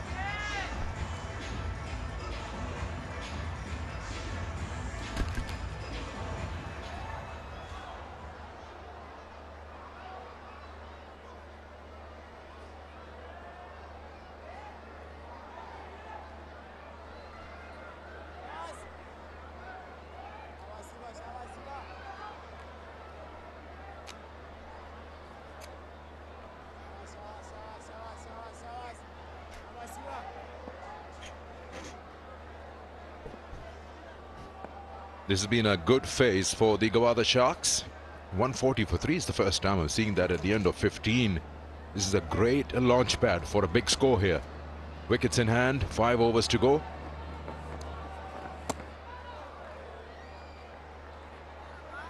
The reason is that they had a very good power play, yes, but Benkenstein has stayed. He has stayed for long. But Arafat Minhas not being able to play Hasib Khan this time.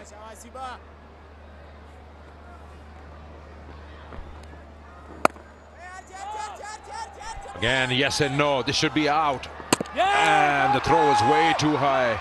The bowler had to jump and bring it down, but they still feel they've got Benkenstein.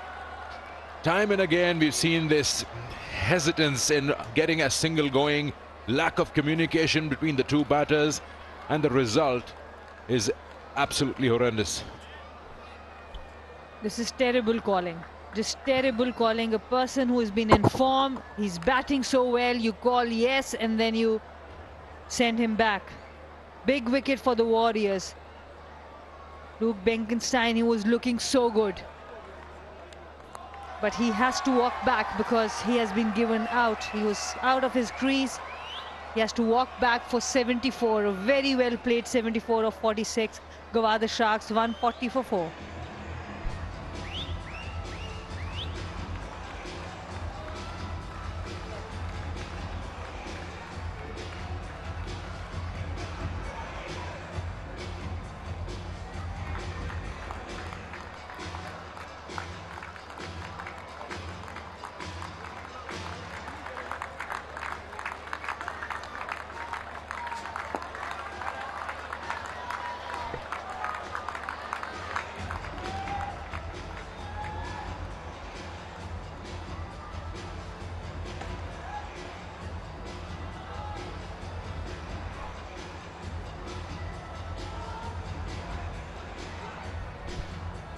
So they lost 4th wicket, and that to the big one. Luke Benkenstein out, run out.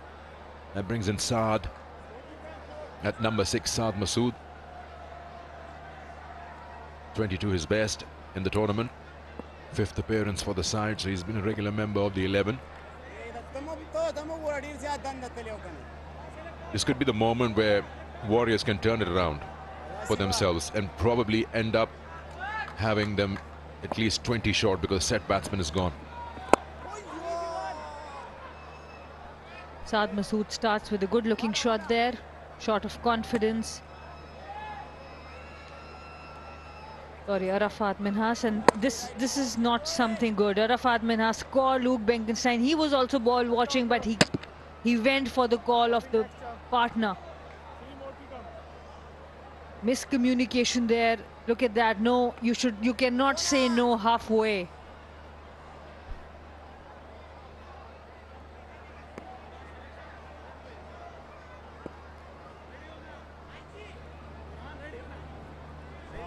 And it's not acceptable because you can't be making the same mistake again and again. It's all the sides. Yes, you probably haven't played that much cricket with each other. That happens in franchise cricket, that happens in leagues.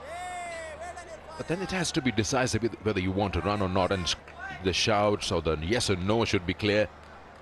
What we've seen time and again is that these batters, they get a brain fade. It's a lot of people out there. Now these seats are getting packed as the tournament getting into the business end. And suddenly you freeze as a batter right in the center. Yesterday it happened with Habibullah. And the thing is, Arafat Minhas now he has to carry on. He is on 12 of 16. And with him, Benkenstein has walked back because of a poor calling. And he looked really good. That is why the Sharks' runs were coming so freely, because the set better was there. Should be a single only. End of 16. 143 for 4.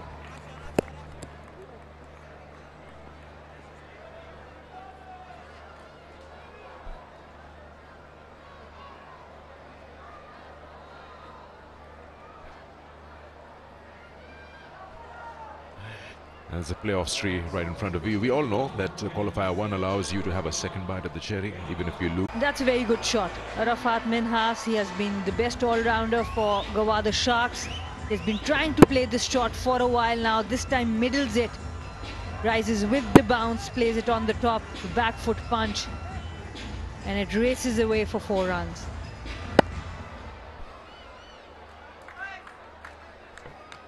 That shot brings in the third inside the 30-yard circle, and long off has been taken up right at the rope. There to the bottom right of your screen.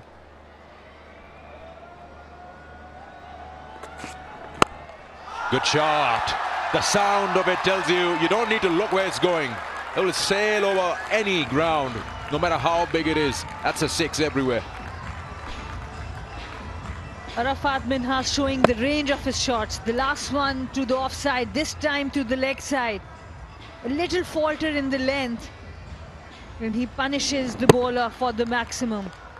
Excellent pickup there. Wonderful batting. Bowler under pressure now long on in place. It's getting spread out in front of the square now, the field.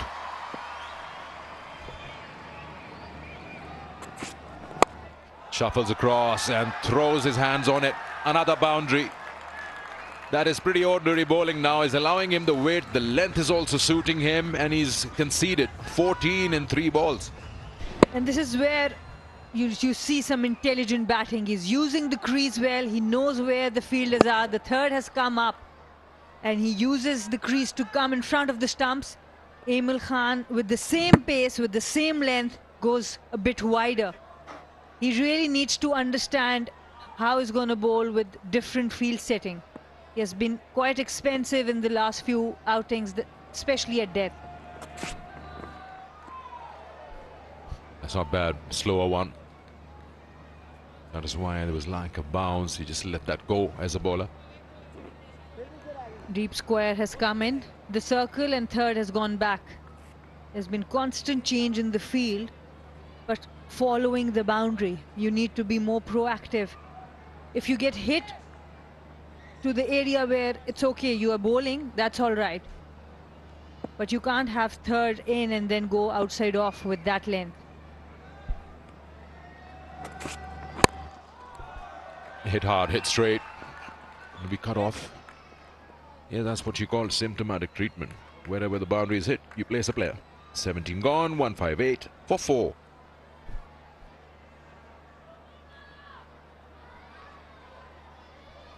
And these are the boundaries in this over. Really beautiful back foot punch. Then an excellent 6 over mid wicket. Coming in front of the stumps, going over the third fielder, playing with the fielder, using the pace.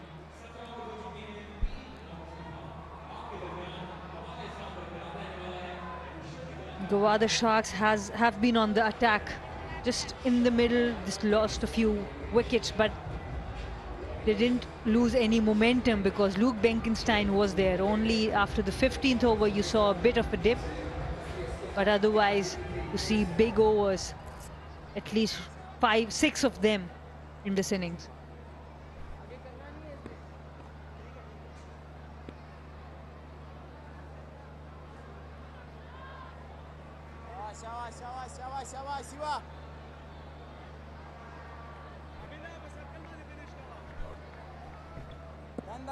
Projected looks good, 186.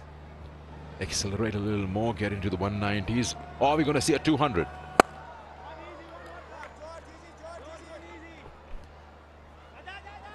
I do think that they should, on this pitch, look for that 190, 200 mark. They have the platform. But because of that wicket of Luke Benkenstein, they might be looking at 180, 185 from here.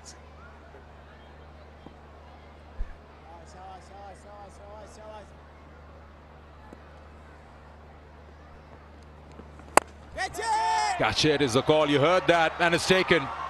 Very well judged. Very good catch from George Thomas down at wide long on. Dismisses another batter. This will help the Warriors.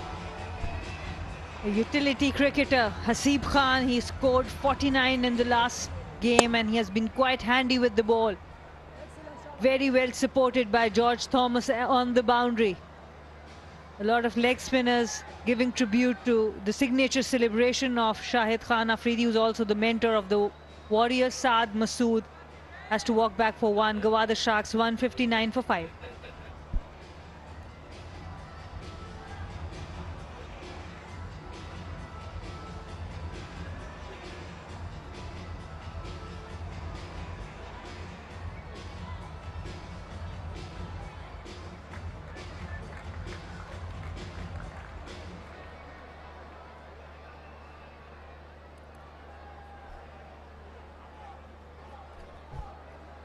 Hasib Nazim, the new batter in.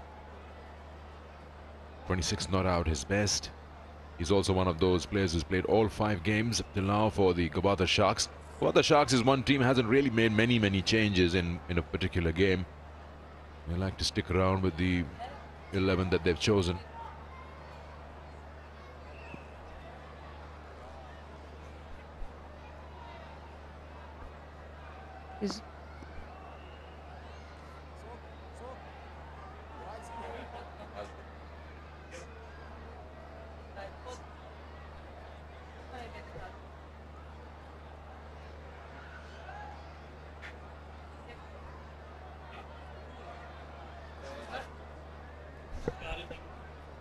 Bit of treatment there for George Thomas. Scraped his elbow while trying to take that catch.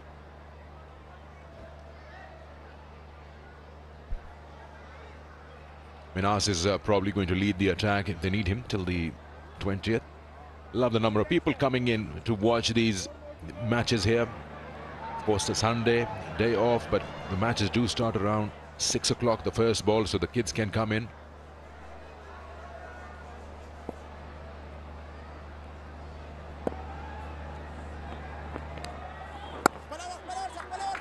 And we have wrist spinners in both teams. Archie Lenham and Haseeb Khan from here.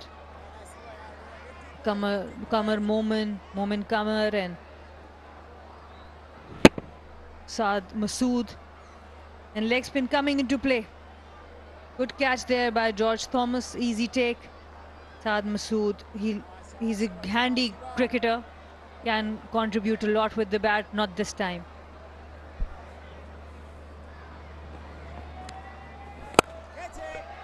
Oh, he's dropped it.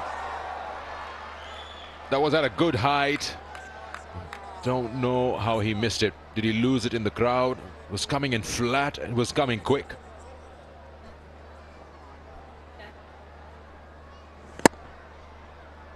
Arafat Minhas, he has been looking good. Easy catch there. Mohammad Irfan dropped it. Hasib Khan getting the batters play the shot.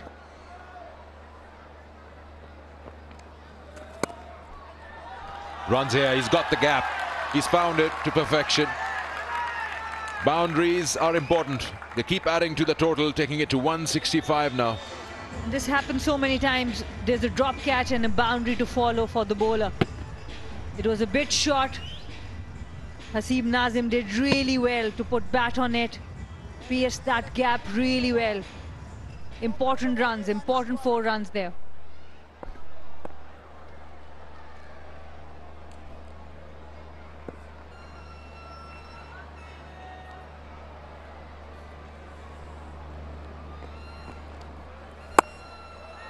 Not shying away from flighting it. It's not a bad over. 8 of it, 166 for 5.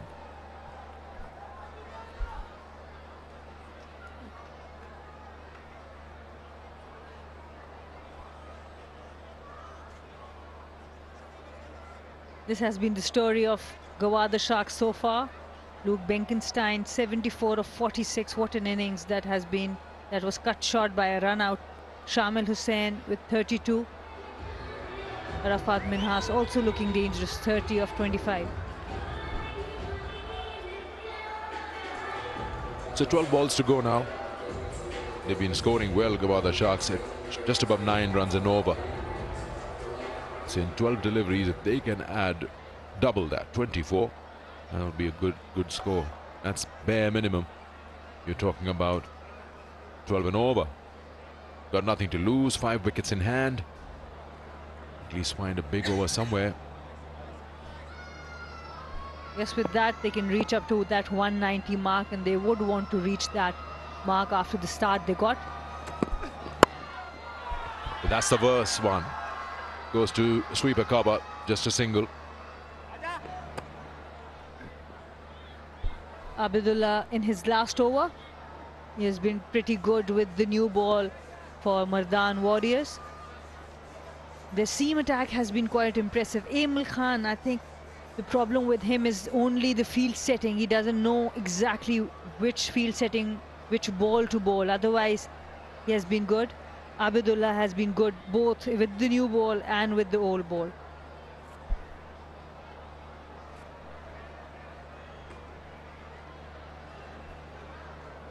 The one bowler short, Zohaib Khan Shahzeb, who just bowled 2 deliveries and then he was out in the dugout. Gone. Oh, it's a no ball, is it? Get back in your crease. Does he want to check it, or is it no ball? He's going to check. Arafat Minhas is riding on his luck. He slashed it hard. The catch was taken, but umpire has given a no ball. Is this because of the foot or the field position? I'm not too sure.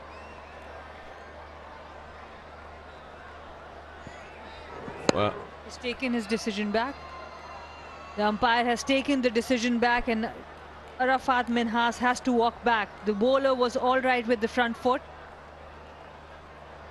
Not as lucky as we thought for Arafat Minhas. He has to walk back for 30. Gwadar Sharks 167 for 6.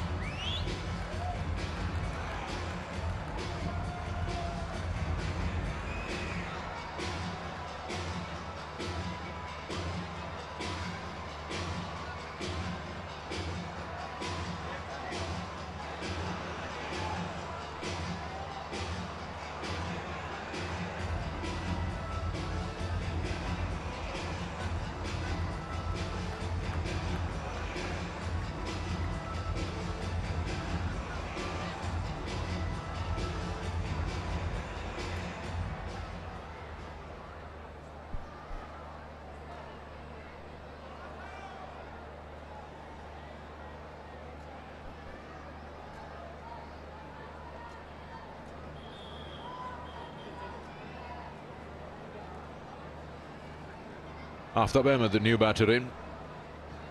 Warriors have done well to get a couple of wickets and just slow the scoring rate down slightly, but it helps. The thing is that I was just talking before the wicket that they one ball short because of that injury to Zohaib.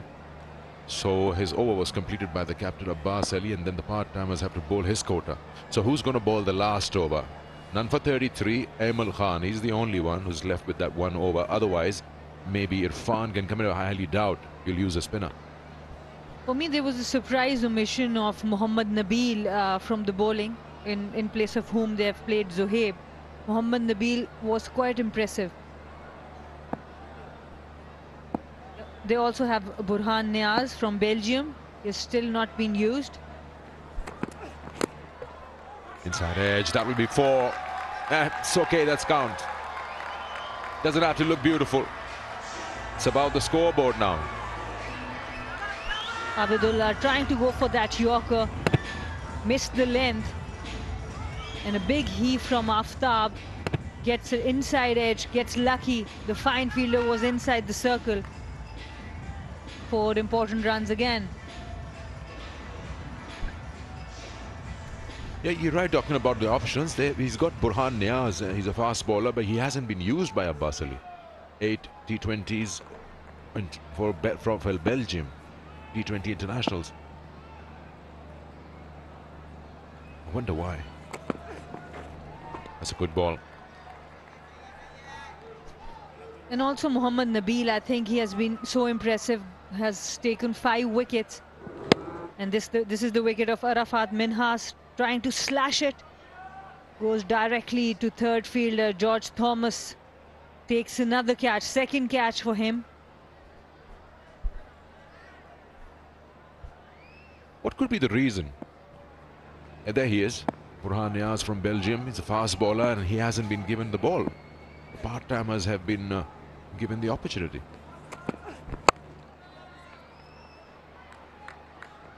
I think you'll have to ask that in the presentation from the captain, whatever the result of the match is. Yeah, I would, but by then the match would be over. I'm thinking about the last over. Someone is going for more than 10 runs and over, and he has to bowl the last over. They have other matches to come. Important questions. Mohammad Nabil, I do think he was bowling pretty well for them, for the Warriors. They are missing him at the moment. The Gwadar Sharks, even while stumbling in the middle, they have still managed 172. Shot. That's a good shot.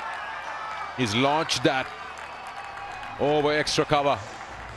19 gone, 176 for 6.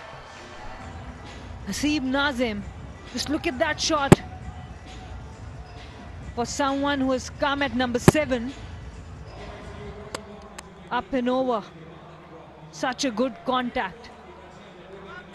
It was outside off, up and over. As easy at it as you like.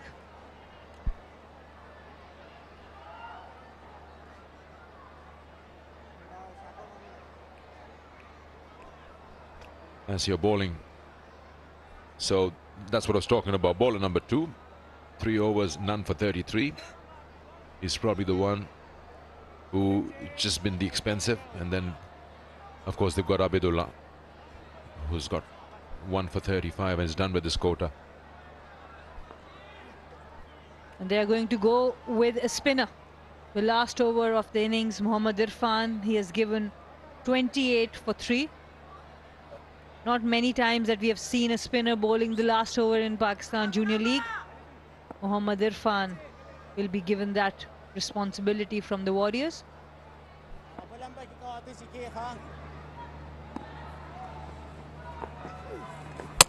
Gone.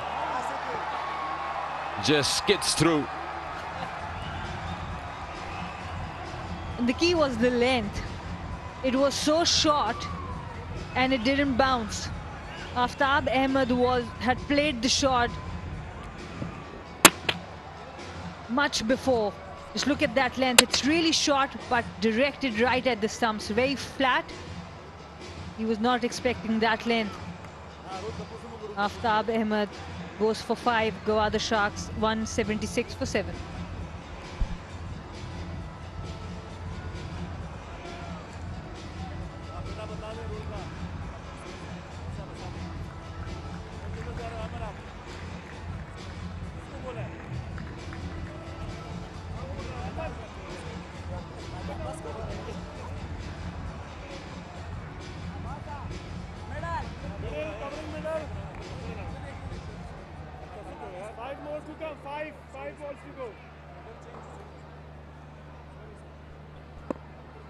5 balls to go in the innings. And 176 for 7. They've managed to score 37 and they lost 4 wickets since over number 15. That should be out. That's got to be out. Yes, it is. It just takes that front pad and just goes right through. Would have hit middle off. And they're going for the review, checking if he has any kind of slug. Mohammad Shoaib. He knows he's out. He's just using the review. The only luck he will have is if our equipment breaks down. That's the only luck. He's been given out on field, and I don't see that ball missing the set of stumps. Unless he's got an inside edge or something, which none of us have seen. Yes, that is middle off. Hits him on the knee row.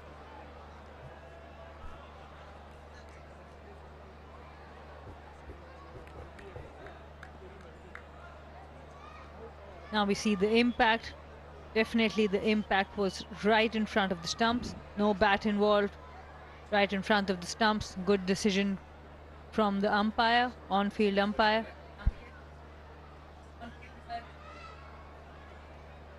Imran Javed, the umpire, getting it right. Irfan Khan is also giving it out.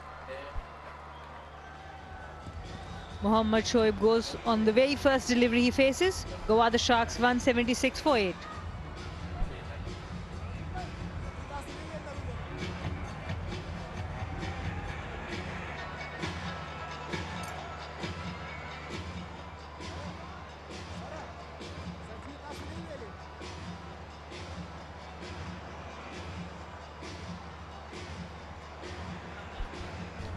Mohammad Ismail, the new batter in.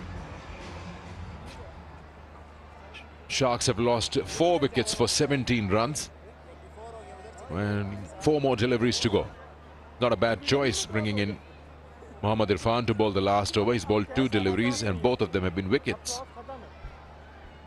He's making the most of the opportunity that has been given. A lot of times spinners might not be looking forward to bowling that last over, but if you're brave and if you're going to be skillful like him, it's a great opportunity to get wickets and get your team in a better position.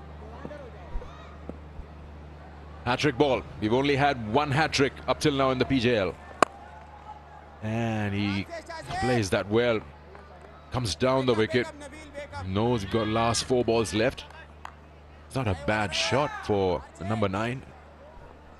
These are the 2 wickets. Shot directed right to the stumps, both the deliveries.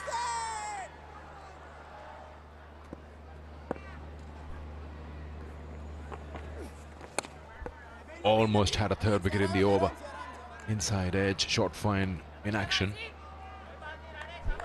4 balls gone and just 1 run, 2 wickets. Excellent over so far.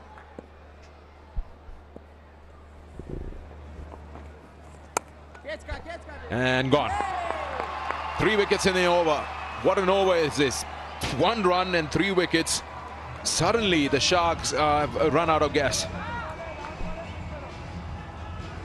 And just look at the length. This is the length he has been teasing the batters with. It's really short and quite flat. Good catching also. The batters use the feet. He watches the batter and then adjusts the length. He's having a good time bowling this last over. Hasib Nazim walks back for 11. Gwadar Sharks 177 for 9.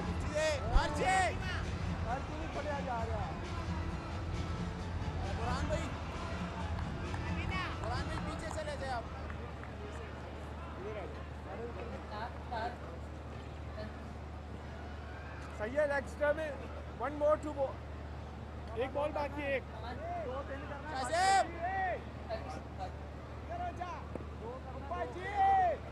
Quran भाई रो जाओ जल्दी से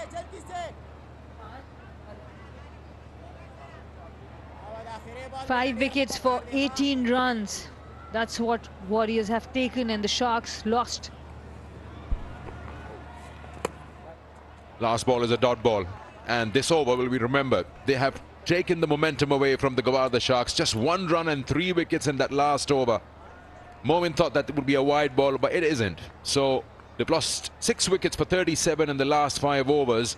And that's a major comeback from the Warriors, because they, I said, are a very good bowling unit. And they can always fancy their chances of coming back into the game. We were talking about 190s at one point in time, but they've got 177 for 9. They'll still take it any day. And it'll be a good contest, I tell you, to get to that #1 position. He'll be happy. The spinners have done well.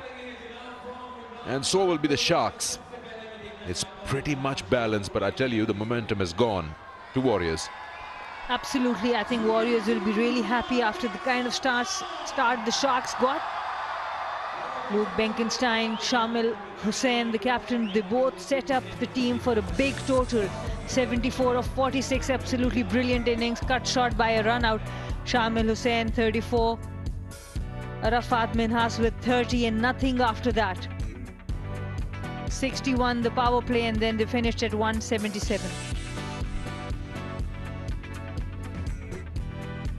All right. So look at the bowling here. 3 for 29, 2 for 42. These are the 2 bowlers with the maximum wickets, but the runs have been quite heavy from Lenham. 1 for 35 for Abidullah. And those 3 wickets for Irfan is in the last over. That's the important thing. He was 3 overs, none for 28 before that. Okay, so 178 to get. Let's head down to Roha. Well, I've got with me the biggest shark from that tank, Sir Viv Richards. To speak to him about his experience so far. Sir, it's an absolute pleasure having you as part of the first PJL. How is the experience for you so far? It's been great. Everyone's been special, the fans and even my teammates and folks in the team, Mushi. Oh, everyone's just been spectacular. It's a great place to be at this time, yeah. Now, the Mardan Warriors have got a good bowling attack. You must be very pleased with that total. Well, I believe we did pretty well, especially our last outing. We didn't do too well with the bat, but tonight I think we showed some intent. I still believe that we left a few runs out there, but 178 together, I still believe that we can compete with that. Let's talk about that shark tank. You know, pretty good talent you've got there, especially the likes of Arafat and Shamil Hussain. Oh, it's all these guys, as I said. I'm very happy and privileged to be in such an environment with such talented individuals. I'm ever so pleased. Well, we keep seeing you going through all sorts of emotions in that dugout. What do you tell the boys when they come back and things don't go according to plan out there? Listen, it's not all the time things are going to go well, but the most important thing that the last time that we were beaten, to let them know that we can be beaten. So next time when we come back, we got to come back with some intent and with the passion that I know that we have. Well, the ever so inspirational Sir Viv Richards, thank you for speaking to us and all the best for this. Thank you so much. Thank you. Thank you. So here we are. We've got the target. 8.9 runs and over. 178 to get. If they can, they go right on top of the table.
Welcome back. We are halfway through match number 15, and it's a very important match, of course, because this is all about who finishes top. Now, let's just let you have a look at some of the highlights of what's happened so far.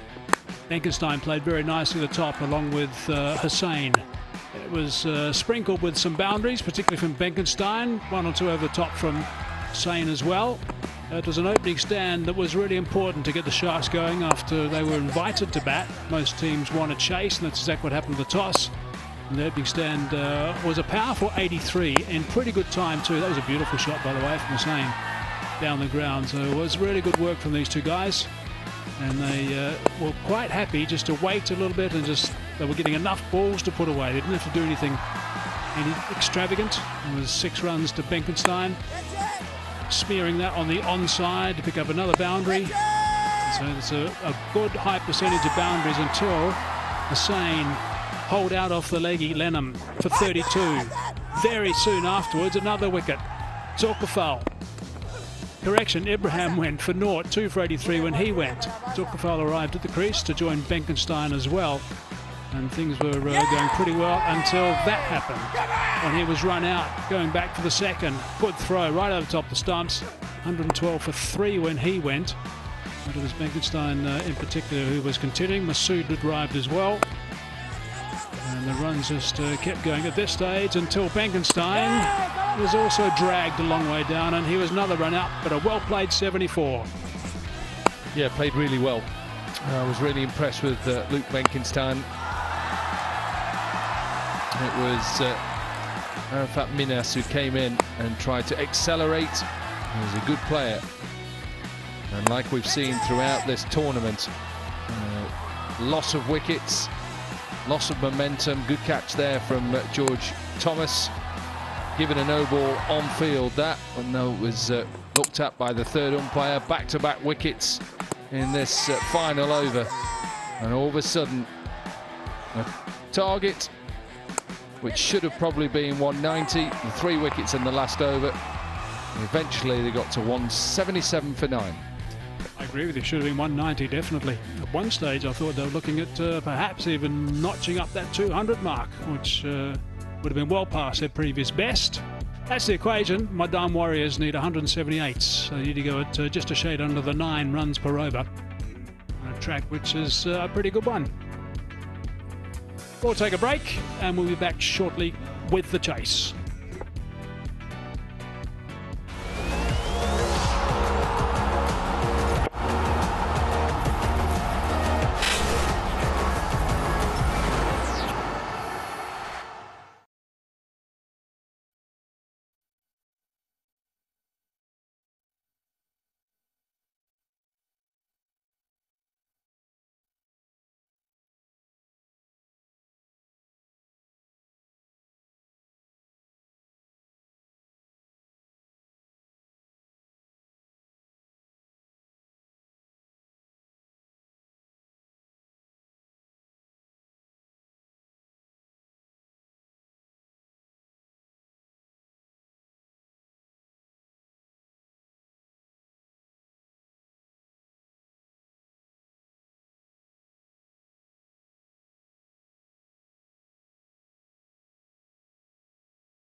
Welcome back. Just another look at what the situation is. That's what Mardan Warriors need. 178, 20 overs, 8.9 runs per over. And just to let you know that today's winner is up against the Royals in the qualifier. That's on Tuesday. And on the Wednesday, which is the eliminator, today's loser plays against the Raiders. Makes it nice and clear for you. That's why there's so much to play for. And of course, if you can finish either 1 or 2, which today's winner will do, they'll finish 1. It is a massive bonus. 2 bites of the cherry, or the apple, or whatever else. This is Abe Khan. He's going to be opening the batting rather, with Thomas. Ismail to open the bowling. An attack, the Sharks. It's based around a couple of quicks. And then they have used 4 spinners throughout the tournament, but they've got 3. It's going to be in operation today. Kamar, Masood and Minhas are the 3 spinners.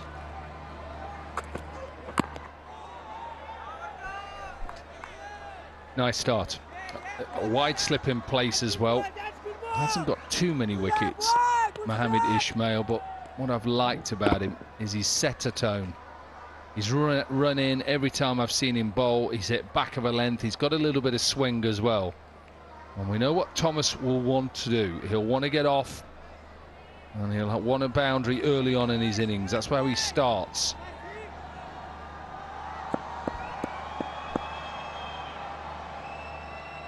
Both are in the top 10 batsmen of the tournament. It's nicely bowled. Yeah, a little stare as well, and a smile.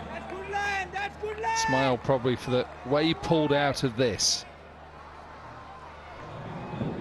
Just got a bit big on him. He played it well in the end.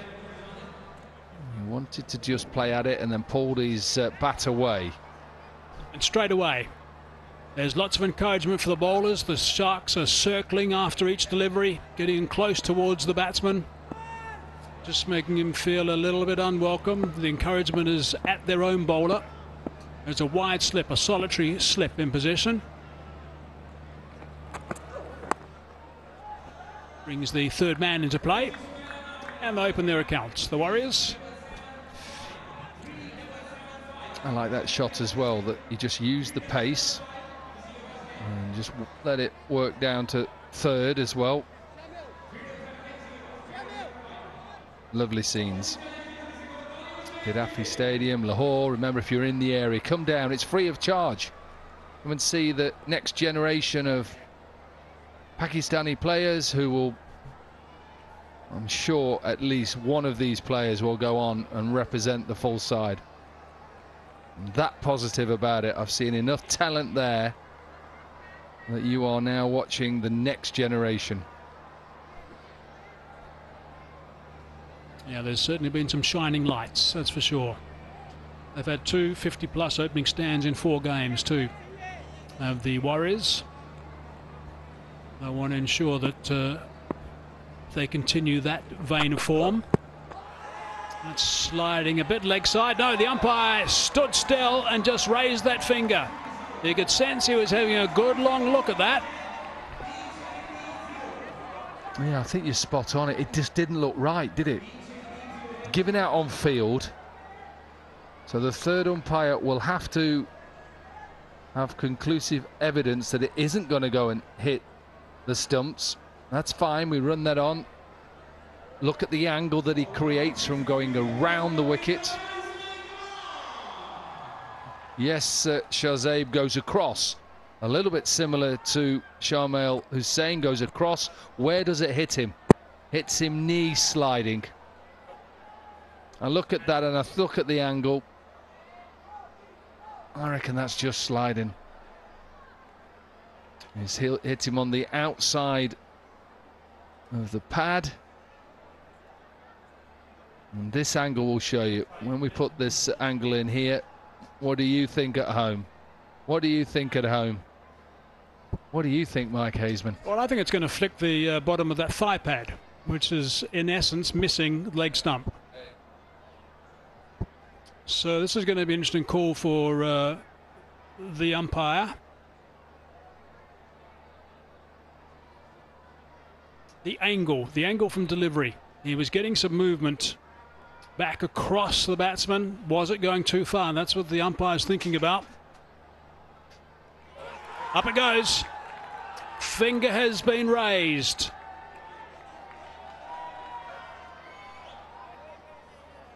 They're not going to get another 50 stand, that's for sure.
One for one it is.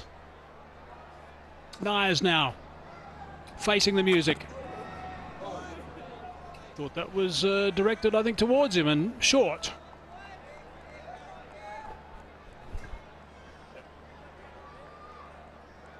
There's one thing you pick up on as a bowler. When a batter goes down early and thinks it's a short ball, I think he may go short again.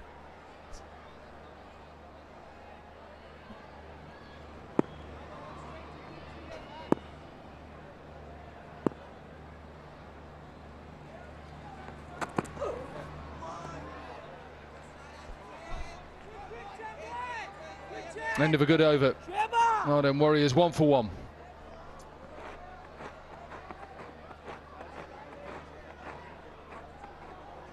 Playing his first game, Burnham Niaz. Shahzaib, who went first ball and judged LBW. Good from Mohammed Ismail. They've done it all the way through. Mohammed Ismail and his partner Mohammed Shoaib as well. They've run in. They've hit back of a length. They've put all the opening batters under pressure. And remember that they've set 178. The Warriors.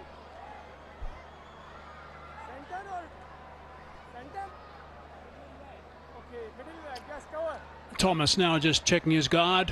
So he's the other batting star in this lineup for the Warriors.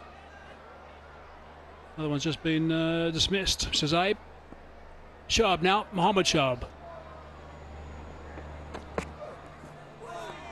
A little bit of a waft of that from Thomas. Yeah, slightly different to Mohammed Ismail. Mohammed Shoaib is a little bit round-armed. And he bowls it from the mid-crease line, so right the way in the middle. And his arms a little bit lower. And I think he can, every now and again, just get a little bit more bounce, because he's a little bit slingy.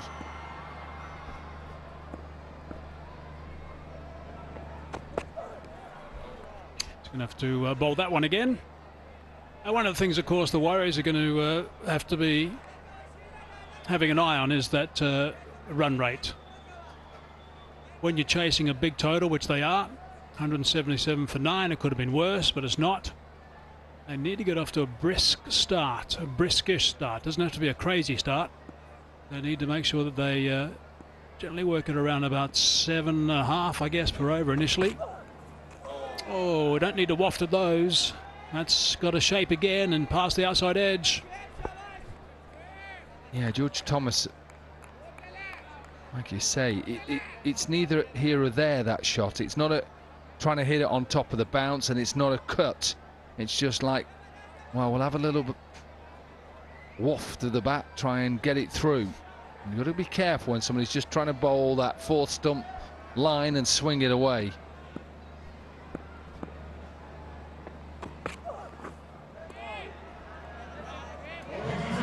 called a wide.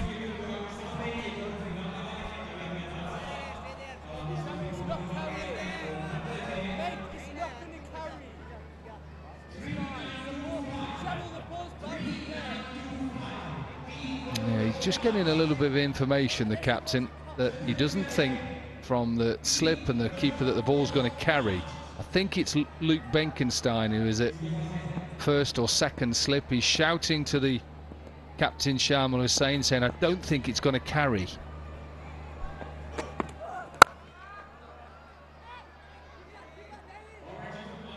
Yeah, you can just tell. You can tell the hustling. You can tell the way that they're running about. Luke Benkenstein, who's running from first slip to...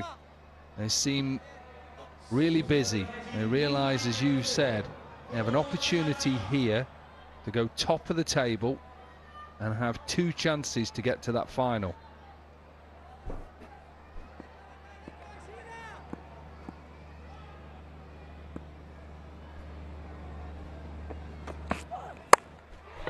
A little bit tighter with the line that time. Again, it's a similar sort of shot. I think about 2 to side against it. Good call from George Thomas as well to send him back. This one just flayed past backward points. Good fielding. Good fielding to stop it, to get it in. What they're playing for tonight, both the Sharks and the Warriors, to take on the Royals on Tuesday. And 2 points will be a win. That's why that they'll move from 6, one of them, to 8 and be top of the pops. Just marginally inside that wide line.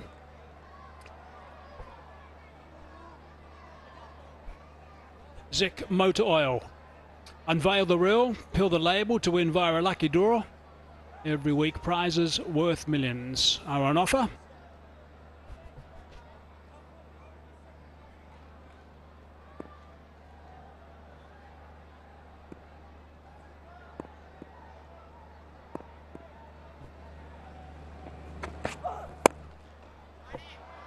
That's nicely played. Very good connection. Teasers on. And they settle for 2. That's good fielding. 2 overs gone, 6 for 1.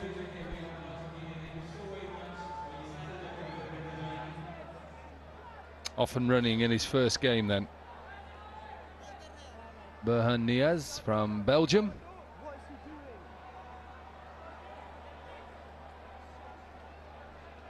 There's a good start this from the Sharks as well, defending this total of 177, just 6 runs off the first couple of overs. The wicket of Shazib as well.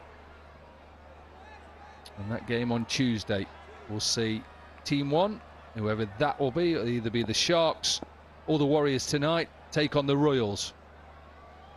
And the winner of that goes direct to the final.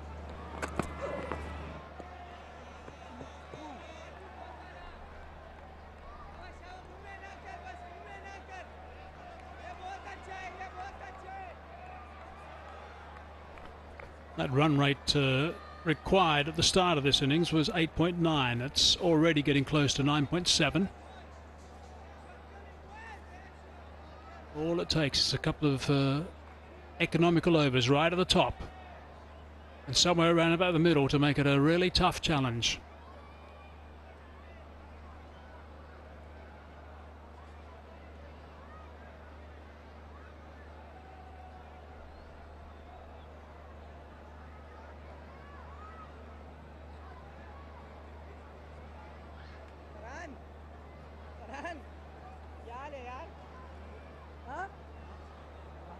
I think we'll just introduce you to another sponsor that is involved in the Pakistan Junior League, Kingdom Valley. Go to the Kingdom Valley official Facebook page and get a chance to win exciting prizes. You can be the next winner.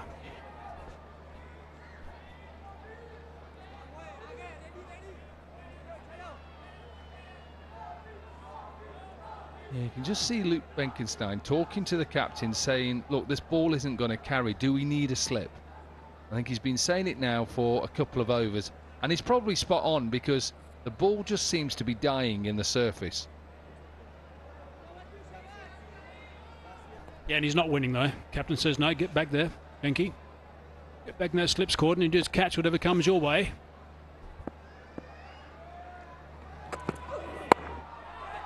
Down to third man. This might be taken. It is taken. That's a wonderful, wonderful catch. And the captain's happy with that. Well, that definitely did carry. Benkenstein thinks it's not going to carry to slip. It's carried all the way to third. Probably one of the best catches we've seen. He's happy. Smile on his face. And it's a big wicket because it is the George Thomas. Mohammad Shoaib, who is backing up his fellow opening bowler. Watch this, so good. Eyes are level, doesn't allow his elbows to pop the ball out. And a happy fast bowler. What a catch. What a reaction as well. Look at the captain go. And lose his hat. And look at the master as well. Look at him. Outstanding catch. End of George Thomas. Gone for two. The Warriors 6 for 2.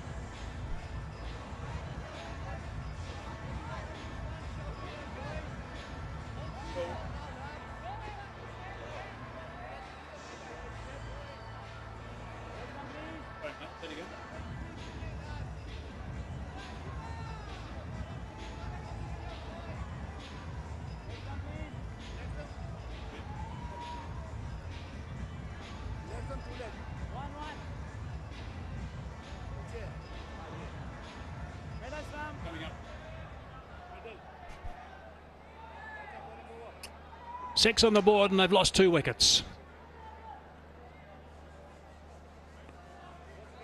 Making sure that everything's ship shape after that last catch. Scrambling around, picking up some turf as he was going. Extraordinary. Ismail's got his tail up as well. Yeah, it's such a good catch because he's got to get himself into a position, top edge. These arms out, high hands. So he's taking it actually at level eyes and really high, his arms and his hands. He's not allowing the ball to bobble out. Such a good catch. A little bit leg side and that's whipped away. Just the one.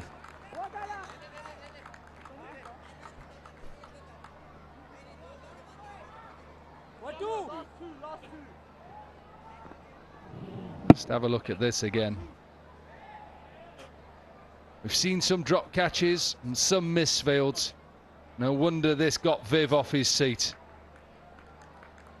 And the celebration and the delight from the captain and his fellow players and his fellow opening bowler.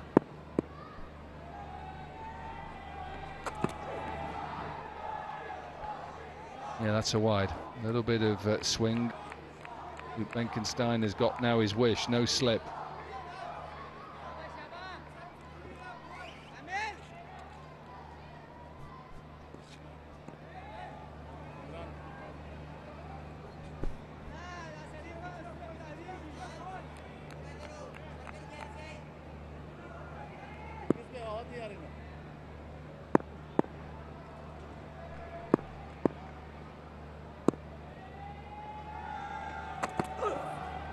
I think he can keep a slip for Niaz.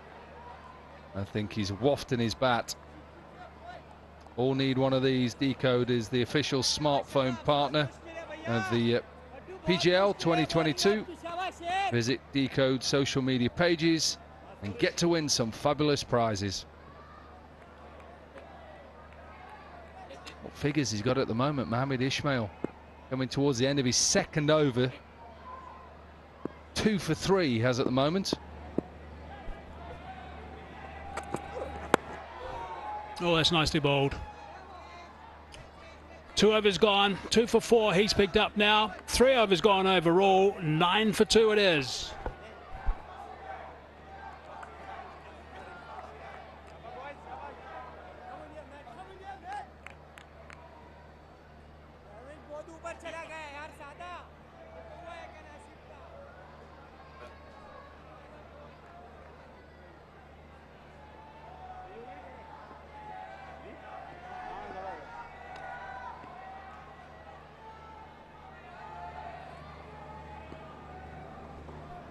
It's a good little split. The Sharks 28 for none at this stage. The Warriors 9 for 2.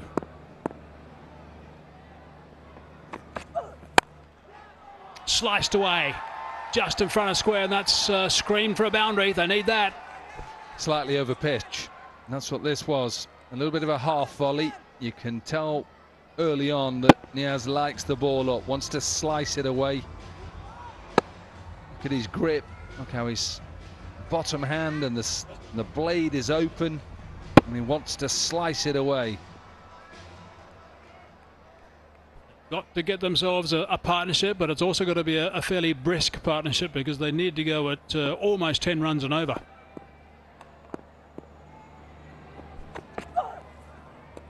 Reaching for that exercise for the umpire. Wide called. Yeah, just gone a little bit too wide in his first couple of overs.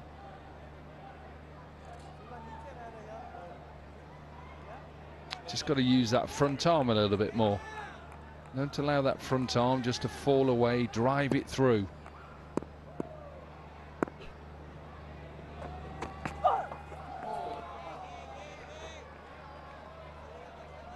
A bit more behind that one. Yeah, that's what I like about Mohamed Shoaib. He's just got this ability just to bowl a quick delivery. Look, cross seam.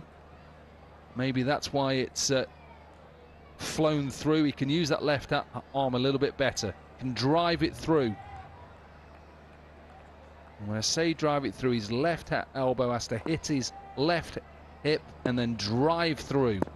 And that's where you'll get the pace as well.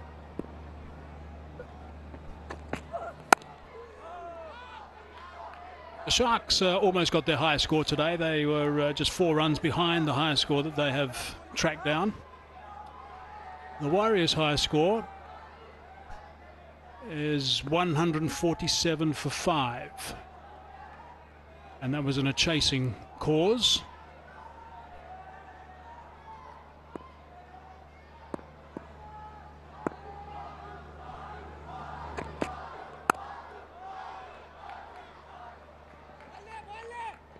I've enjoyed these surfaces. I think the 5 we've used here have been excellent. This is the test pitch that they use. This is going to be used for the final as well.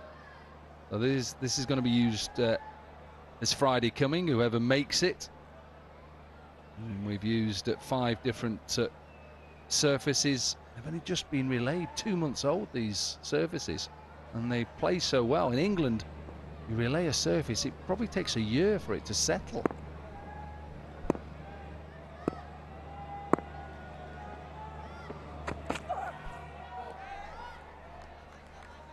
Line was a bit tighter that time.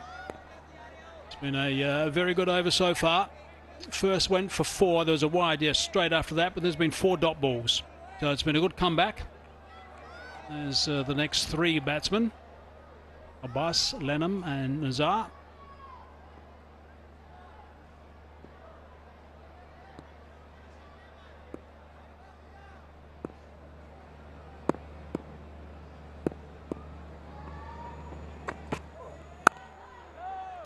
Change down in pace.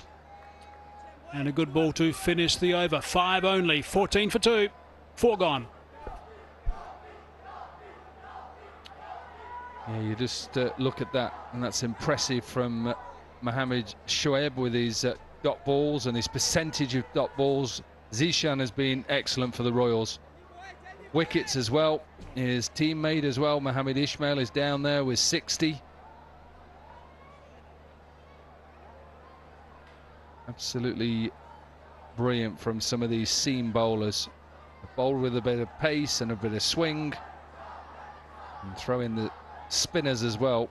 There's some talent on that sheet.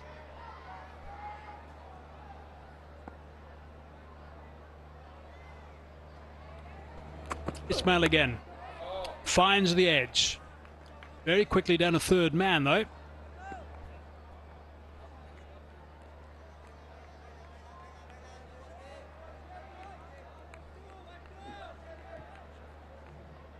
Yeah, nice seam there.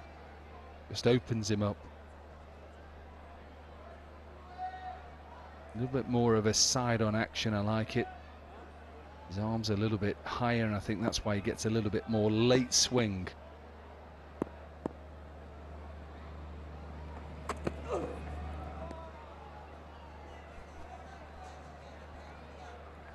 Yeah, you just a little bit different action to his mate at the other end. You can just see nice approach. And that left arm just slightly is a little bit more in a better position, side on. Could perhaps use that front arm a little bit better and drive it through. He's got a lot to offer, this man. And that is the perfect shape. A little bit tighter with his line, starting just a little bit outside the line of off stump. Therefore, you've got to look to play it, and then it moves away considerably. Yeah, slight angle on his run up. It's a lovely seam. Absolutely beautiful. Wrist behind it, late swing.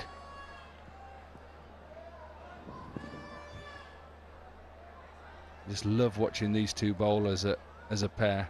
Completely different actions.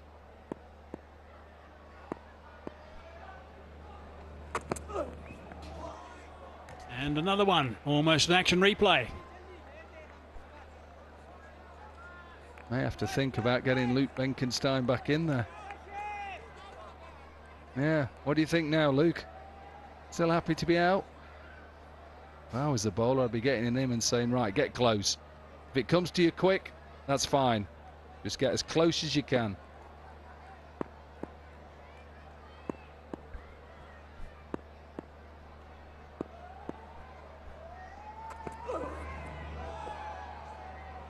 Change of length, looking to ramp it over the top. Made no connection, so another dot ball, just one from this over so far. One ball left to complete the fifth. In the meantime, we're just going to remind you about Osaka Battery Tonic. They will give a reward of 10,000 rupees for every shot that hits the Osaka Battery Tonic board.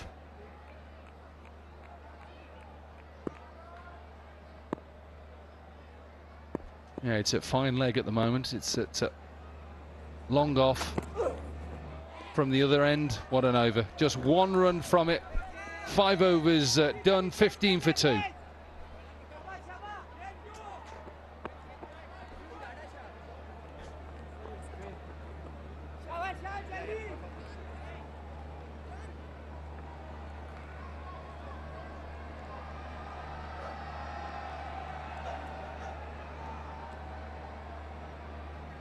ये पूछा था साजिद भाई आपसे साजिद भाई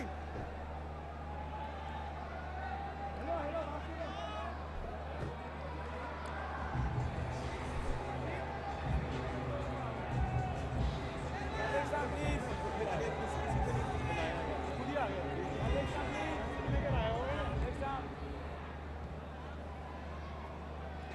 leg stump पीछे करो ये leg stump है सही है मिडल स्टंप मिडिल है middle 15 for 2. Mardan Warriors, it's been a struggle in these first 5 overs. What a Sharks bowlers. Hats off to them. It's been a brilliant start.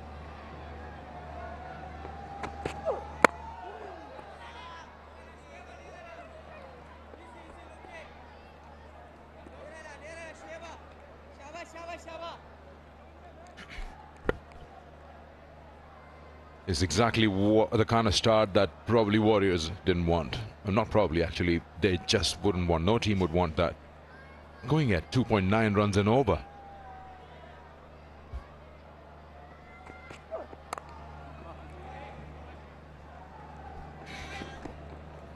They did well to get those 5-6 wickets in the last 5 overs, so the momentum was with them. But when they've come back with the bat after losing 2 quick wickets, they've just shut shop. 16 for 2. They require more than 11 and over from here. Yeah, the difference in the 2 innings so far is the start. Look at the 2 openers. Benkenstein eventually run out for 74. Shamil, the captain, looked good today. 32. Minhas, the all-rounder. Contribution in the middle of the innings. 16 for 2 at this stage. Mardan Gwadar Sharks with 55 for no loss at this stage.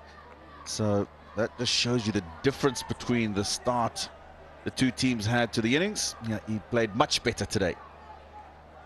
Shamil.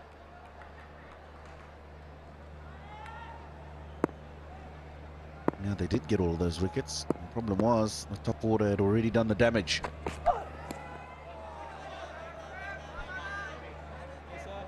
You get a feeling when they lose George Thomas early, they just tend to feel the pressure more than they should. Being dependent on his starts, fair enough. That's not the end of the game. Burhan is the Belgium overseas player who's been included. He's a fast bowler. Didn't get a ball today, but he's coming up in the order. His opportunity to show his class. He's played 8 T20 internationals for Belgium. Big shot. He's showing it. It'll go to the boundary. Yes, it does. 3 men after it. And none of them were quick enough to catch up with the ball.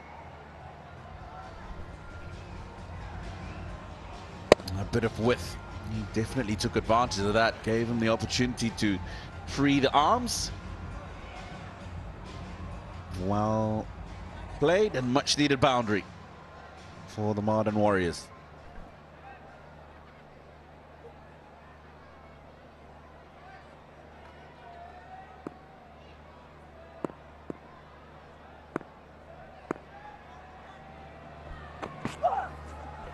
Good bounce, good carry. End of the power play, 20 for 2.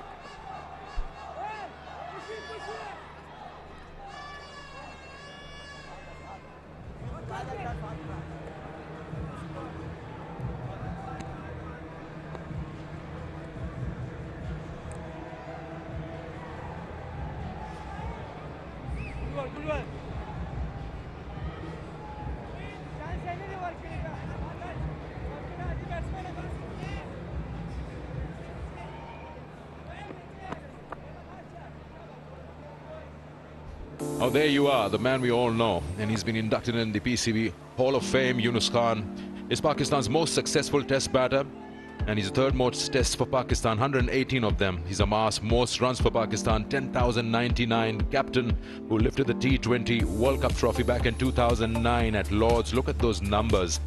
He's been an integral part of the top order for Pakistan, and not only as a player, also as a batting coach for the Pakistan cricket team. Truly deserving induction in the PCB Hall of Fame.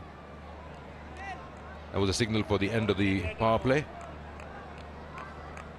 A taskmaster he was.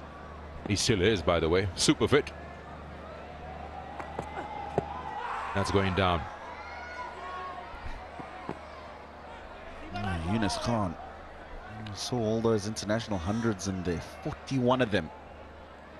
Really was a great player and well deserved. That induction into the Hall of Fame of Pakistan cricket. His teammates say that he was always very well prepared for everything. Hard worker. His kit bag would have everything. You start from a scissor to anything. You need something, he's got it.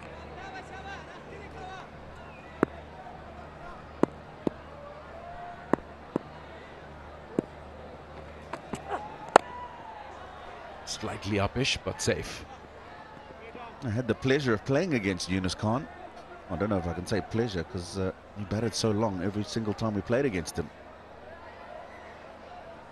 Dropped him in a test match in Harare when he was on 60 odd. He went on and got 200 not out, and that won them the test match. But such a wonderful guy off the field as well. Wealth of experience. Yeah, because you dropped him, he's got 6 double centuries. Oh, not 5. and 1 triple century as well. Come back for the second there. I also had the opportunity to actually host the induction of Waqar Younis. I remember it was this ground itself in front of the Waqar Younis enclosure, with his mom there, his wife, his son. It was a big moment. Also the CEO, Sir Faisal Hasnain, you know him. That's a good ball. That's a very good ball. Nothing the batter can do about it. He's done well to keep it away from the stumps. Yeah, Faisal Hasnain. I do know him, CEO of the Pakistan Cricket Board. I know a few influential people in Pakistan, I think, Sikandar. One sitting right next to me.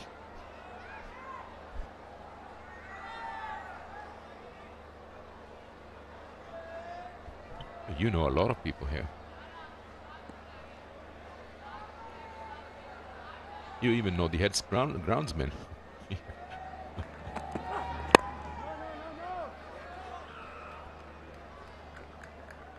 This is not really getting the Mardan Warriors anywhere with this kind of batting display.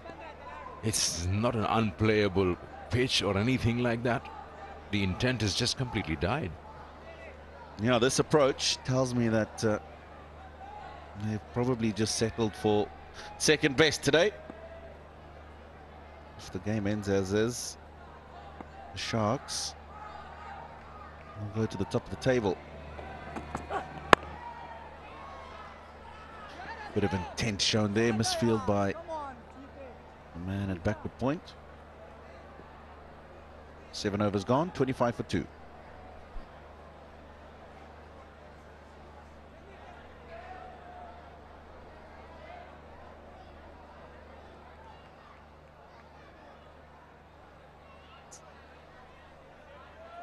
Now a look at that worm. It's nowhere close to the blue one. It's actually going horizontal. There's no climb on it. Required run rate is now 11.7.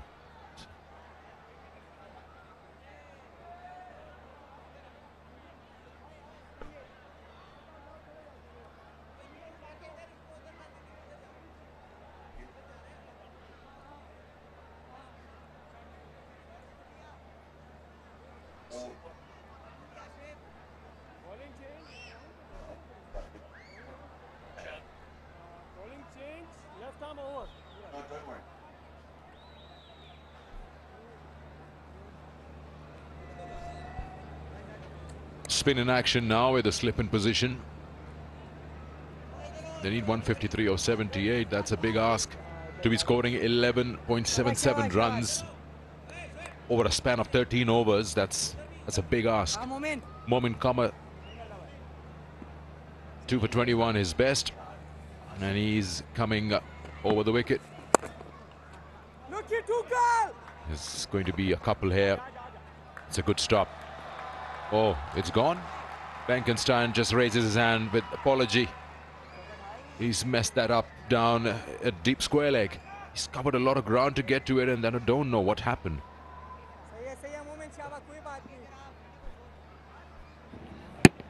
Yeah, he got himself there. He had a long way to run to get there. He's done everything right, except he allowed the ball to go through his hands. Maybe just a bit of dew out there. Accumulating.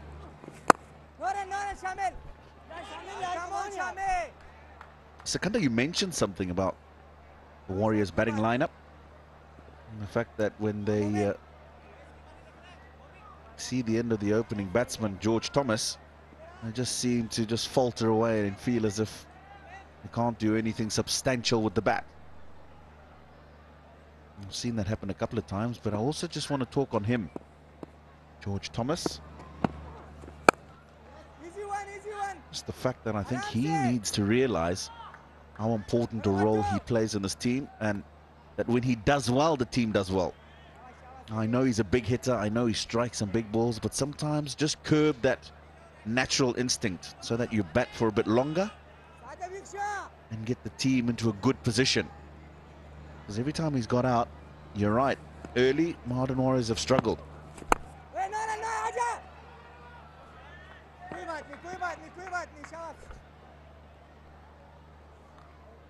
Yeah, it's just a fair and square thing that cricket is a team sport. You cannot rely on just one batter or one particular bowler. Yes, his inclusion, his or her inclusion in a team is very important because they bring a lot on the table, to the table. It's in the air, but over the fielders at backward point. Couple of runs here.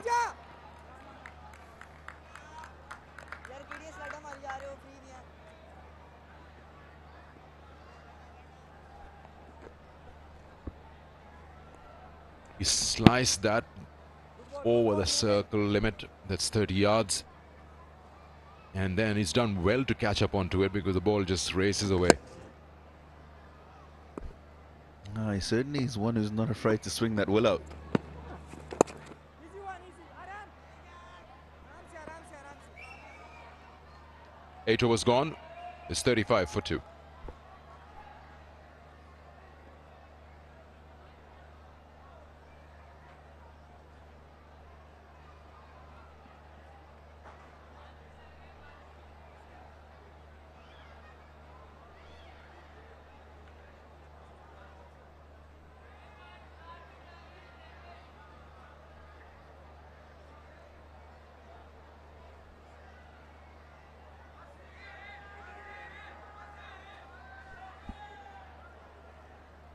Tough going for the Mardan Warriors. 35 for 2. This stage, the Gwadar Sharks, in comparison, were 78 for no loss. I just wonder what's going through the mind of Abdul Rahman, the coach, and Shahid Afridi, the team mentor. Run rate's already up at 12. With 12 overs to go, that's a huge ask. I'm quite sure he's not impressed at all with this display. The man who always believes, no matter what the situation, show intent, take the fight back to the opposition.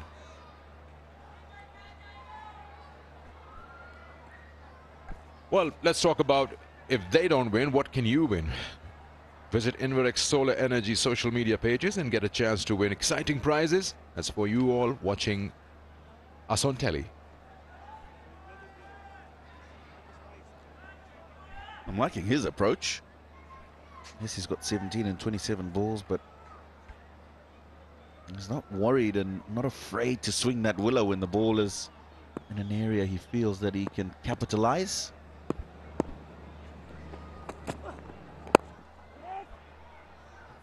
Nice loopy slow ball. And they come back for the second. Done well. Shout, call is all been good. Putting pressure on the fielder there.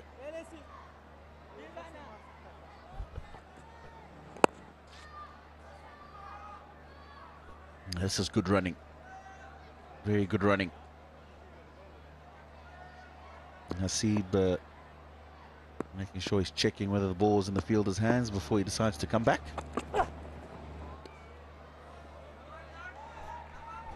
Good call. Wasn't a wide.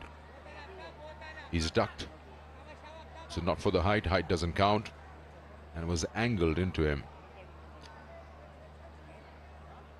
It's a skyline and, of course, the city of Lahore. Lots of traffic around this. That's again that Liberty Square. See a bit of green there between the buildings. That's it.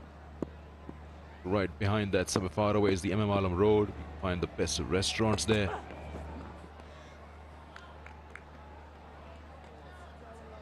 It's missed out again.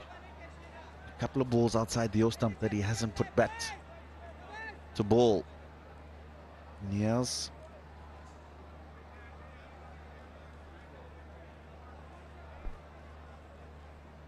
Tina, you got a day off tomorrow. I hear you've been going to the Bashahi Mosque or the Shahi Qila or the Minar-e-Pakistan. You want to see those places.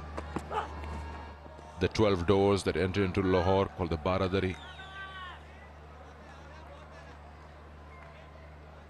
And if you're not doing anything of that sort, then you can probably come and hit this board because no one else has. Osaka Battery Tonic. Win yourself 10,000 and every shot that hits that board will be getting that money from Osaka Battery Tonic board.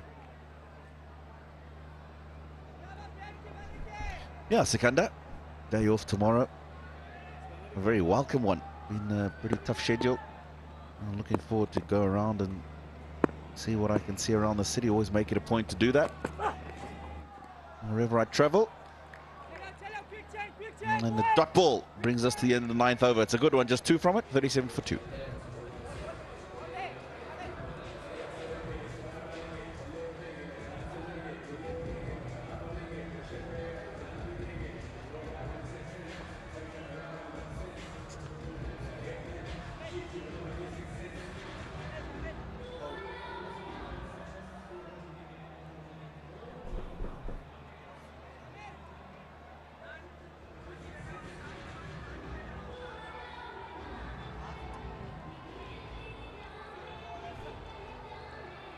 bowling's been good because the score is not just coming up on the board.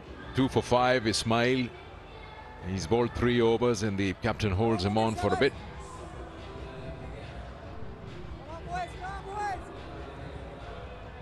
Got to get close to the score required. That's 178. This way is just slipping away. 141 still needed in 66 deliveries. Down the wicket and just for a single. So yeah, coming back to that question which I was going to ask you and which you actually asked me as well. It's very difficult to figure out what a team is thinking in this point in time. A situation like this, when you know it's 140 or 65 required, is almost 13 and over. So what are you doing? Looking to just play 20 overs, get some batting practice before the playoffs, and you're happy to give away that 1-2 position that helps you get into the final straight away? In the air, put him down. Opportunity presented by Niaz, gets away with it. You know, Sikandar, you see the difference between tonight's game and last night is the fact that they're in the top 4 already. This is a fight for first place, but whether they lose tonight or not, no real consequence in terms of going forward in the competition. Wow, he's hit that hard into his partner, the non-strikers. Hope he's fine. He tried to get out of the way, but it was just coming at breakneck speed.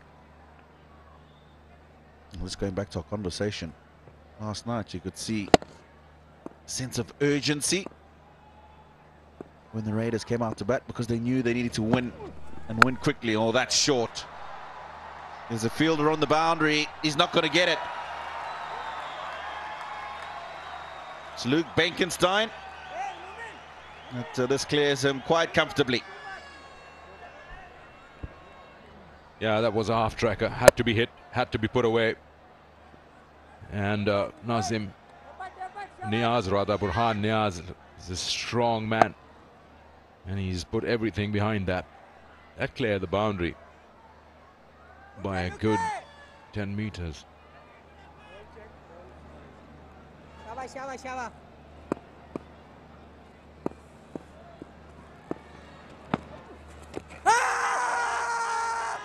It's just down, pitching outside. He's the only wrist spinner in this whole Pakistan Junior League, left-arm wrist spinner.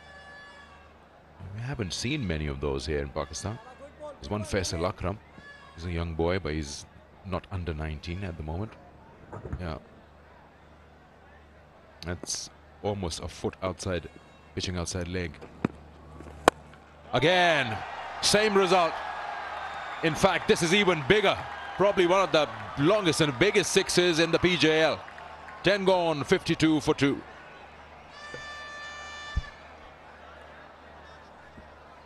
Yeah, that Osaka tonic board, Sikandar, might be getting a bit interesting. This is a good hit. Kept his eye on the ball, very still. Clears long on with ease. Now, good finish to that over, and that's a very good over. 15 from it.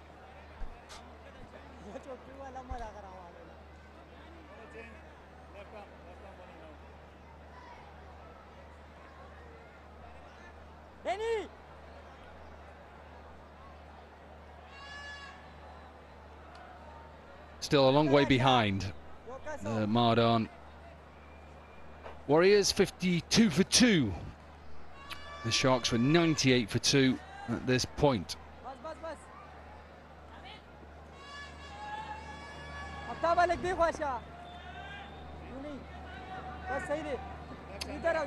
Arafat Minas then batted well. He normally takes wickets in these situations. Quite simply, the Warriors have just got to try and tee off and get back into this game.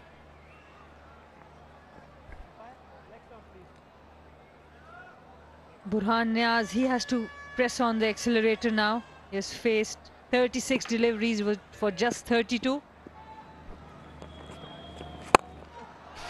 Well, he goes straight. And once again, he goes long enough. All of a sudden now, Niaz has decided, forget ones and twos, do it in sixes. And it was quite a short delivery. With the horizontal bat, he played it really well. Created a lot of power. And the area he chose was really good, straight down the ground. Yeah, they're just drying the ball. Maybe that's why he just dragged it down. Seems like there's a bit more dew tonight. Yes, keep going. Yeah, now he's in. Just remember how the great Chris Gale would do it. Have a look, leave it till as late as possible, and then win the game. Brilliant, even better this time. It was full. Great swing of the bat. Just look at that. And it's so good to see Hasib and Burhan now having that communication, that understanding in the middle.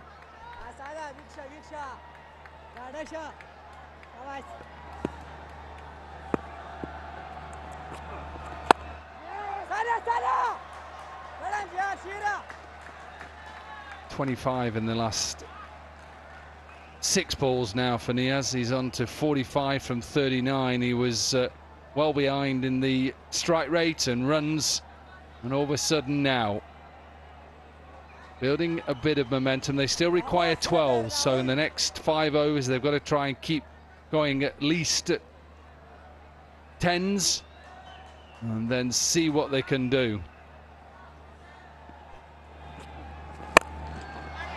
This one, is it in the gap? No. We'll pick up 2. Just. And 16 of the 5 deliveries, this is how they need to play. And they are taking on the best bowler of Gwadar Shark, Arafat Minhas. Good throw from the boundary, but Arafat Minhas was not able to collect it. It could have been close. Yeah, and 16 runs from these first 5 deliveries. All of a sudden they just need a couple of big overs here, a couple of 20s, and then all of a sudden they're back in this game. Catch it! Oh, it's a dot ball to finish the over. There's 11 overs gone, it's 68 for 2, and it's time for a drink.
68 for 2, 11 overs gone. Mardan Warriors still need 110 off 54 deliveries.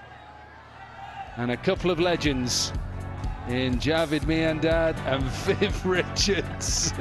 That's brilliant. That's totally brilliant.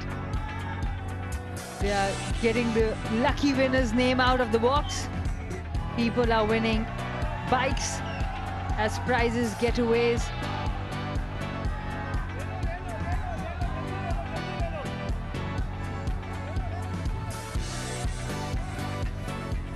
I want to go with that. We should do it tomorrow. Yeah, definitely. I definitely want to do it. There's two things I want to do before I leave Pakistan. Anyway, the worm is getting a little bit closer. One, I want to have a go at Buggy Cam. Every time I go up to Buggy Cam, he just hides the remote control. I want to go off it. It's simple. It's not hard. It's just left and right, forward and back. Absolutely. Look at it. Yeah, you keep looking this way. Come on, look at me. Maybe you can do. You Yep. can. Oh, You yeah. can steer the buggy while Tino is doing the pitch. So I want to go a Buggy Cam and I want to go on one of those bikes. Anyway, 68 for 2, 11 overs gone. Niaz is at 45 from 39 and the required rate 12.45.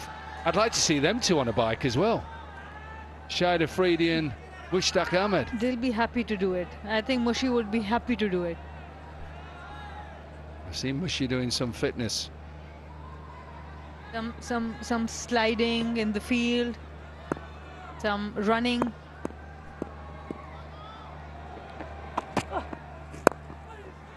Nice slower delivery.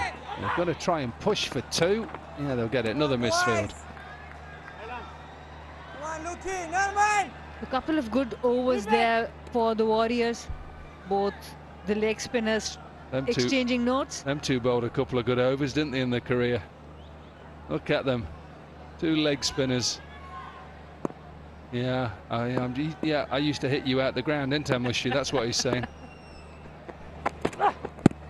Oh, that could be close, you know. That could be close, yeah, I thought so. Niaz went all the way across and adjudged LBW. Good captaincy there, bringing the seamer back. Aftab Ahmed gets the breakthrough. Burhan Niaz was looking really comfortable against the spinners. Seamer was brought in. Aftab Ahmed tried to use the crease right in front of the stumps. Missed it completely. He wanted to work it on the square. Hit it straight in front of the wickets.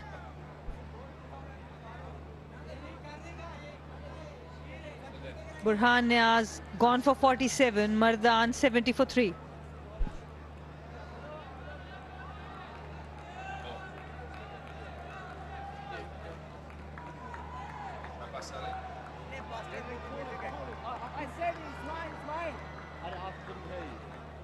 I couldn't see the ball. All the way from Belgium. And he's just got out. Have you just turned up? Isn't he selfish getting out when you've come all that way? It does seem like the family is here from Belgium.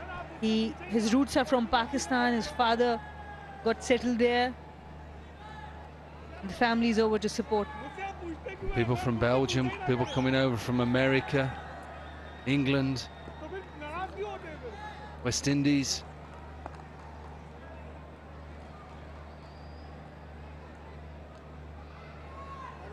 Abbas Ali, the captain, in at number 5. A big task for him. Required run rate now 12.71 as he walks in.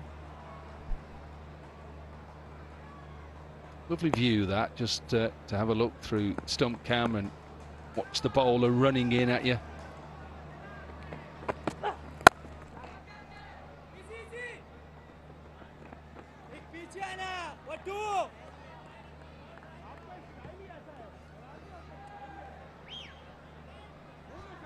And we see a lot of dot balls against Burhan Niaz when he was facing the seamers. Then on the spinners, he started to get going. Good captaincy, good thinking. We saw a timeout before that over, and Seamer was brought in the attack again. Wicket of the first. Good shot there. Yeah, it's clever because he just waits, gets down in position, and then because it's a full toss, it makes it a little bit easier, doesn't it? Pace on offer. Look, wait. Oh, it's off his glove in the end. Yeah, the fine fielder was in. Good thinking there. They need boundaries. 7 of the 5 deliveries.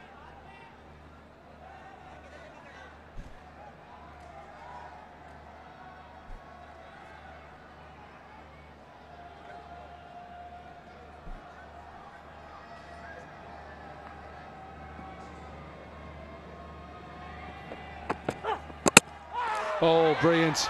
Yorker, I think he drags it on. And 2 wickets in the over. Sharks are biting. Both the set batters gone now. Burhan first and Hasib on the last delivery, and there's some words being exchanged. He's complaining to the umpire. A lot of emotions out there. You will understand, of course, they want to win this game. Yeah, we don't want to see that. You know, you've got the wicket, it's fine, all done.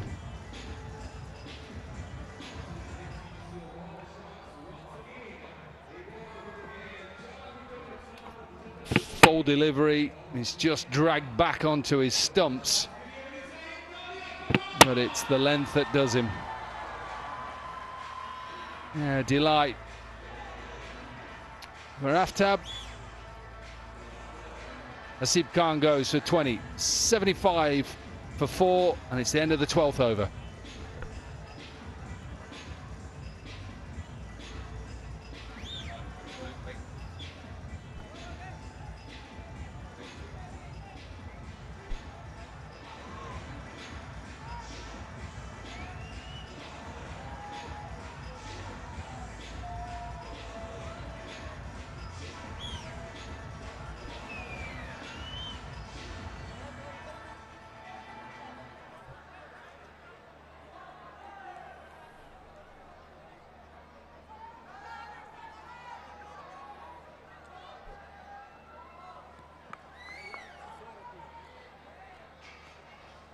Something is said. Something is said to the batter here. I think it is, yeah. I don't know whether it's Luke Benkenstein, but something is said. I don't know who it is. It's the captain or something. We don't want to see that. Look, that's good. I like that as well. Take him away. Don't worry about it. It is. It's the captain. It's the captain. It should be the other way around. The captain should be calming the players down. You need to stay calm. Your team is doing well. Stay calm. Control your emotions. Yeah, and don't elbow your own teammate as well. He's trying to help you.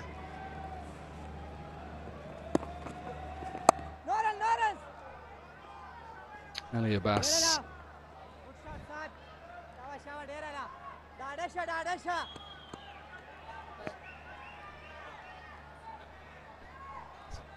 Saad Masood, the bowler now. He's been introduced in the attack.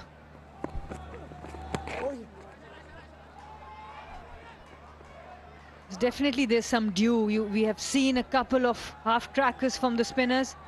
They've not been able to bowl the length they want to. So there must be some due. There it is. Buggy Cam always tells you, look. Yeah, there's a bit more today. They were a lot drier last night. Easy one, easy one. Easy. Big opportunity lost by the Mardan Warriors. They were able to restrict the Sharks after a great start of 177 on 177. A big opportunity lost from them because there's a lot of due. They could have batted. If they had batted well, there was a big chance for them.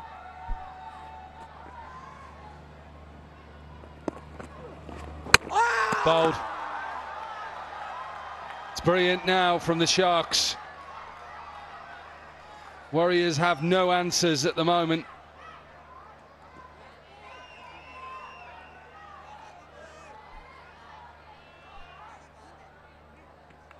Just checking the front foot. Just ask the batter just to hold, it's fine. Absolutely fine, you can run that on. And because of the dew, it's skidding a little bit. Abbas Ali, he went onto the back foot, the ball skidded. And just look at the keeper, he's taking a selfie, knows Saad Masood is a star. Well, he knows our sponsors decode or a smartphone as well, and he's smart. Abbas Ali goes to 2, the Warriors 77 for 5.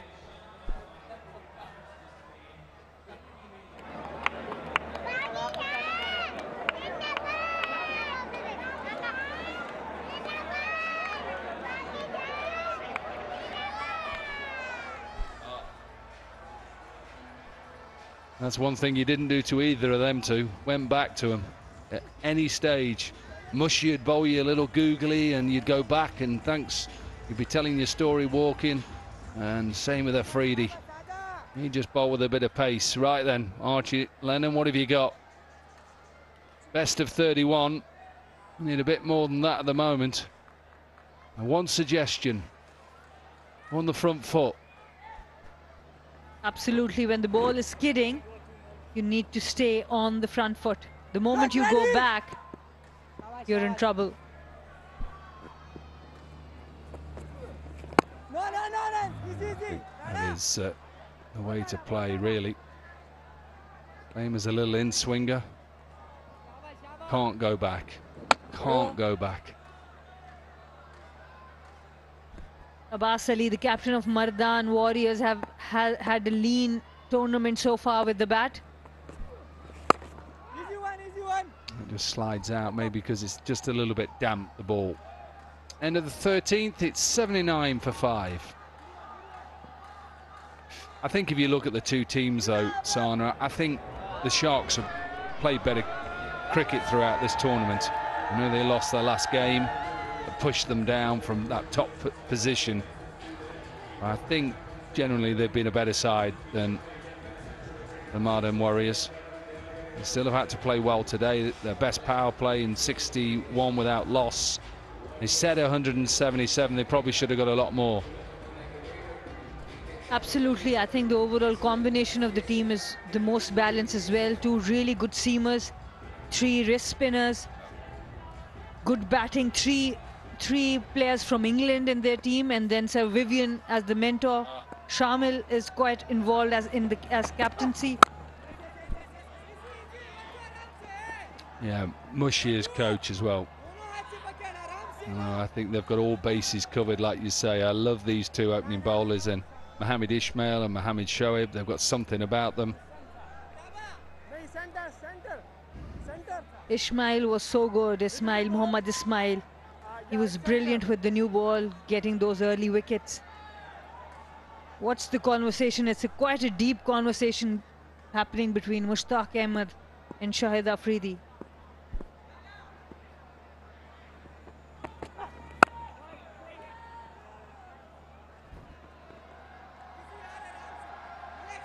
What do you think they're talking about? Well, yeah, well, you know that it'll be a passionate conversation about cricket and about the bowlers. You can see how well the Sharks have bowled there with the 2 seamers at the top there, 3 seamers, 2 for 15 with Aftab at the moment. Look at Mohammed Ismail's figures, 3 overs, 2 for 5, 14 dot deliveries. Oh, that's a good slower ball as well. That's played well as well. Dawood Nazar, the wicket keeper. Momin Kamar, the fielder there. It was a slow delivery. Waited till the end. He kept himself low and he reached with a very low head position. That was the key, that he was able to connect it.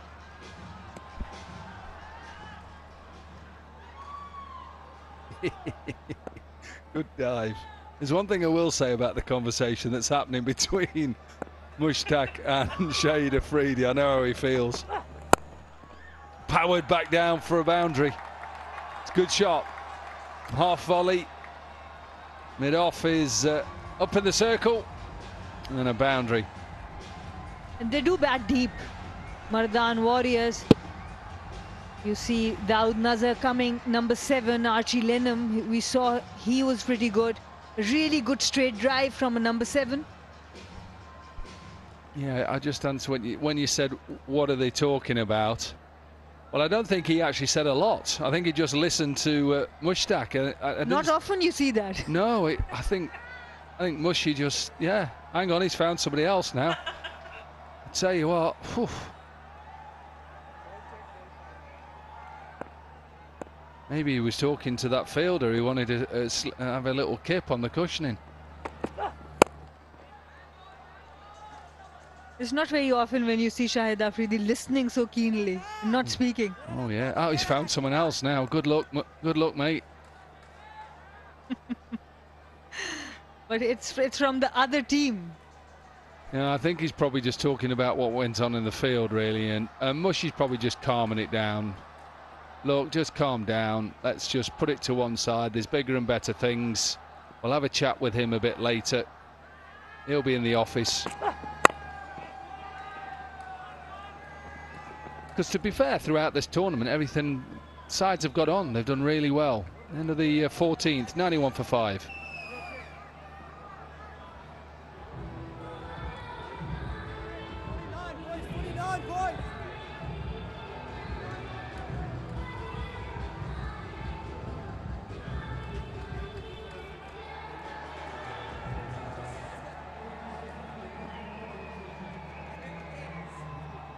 That has been the story. George Thomas wicket got early, and that's the reason why Mardan Warriors never got onto the way.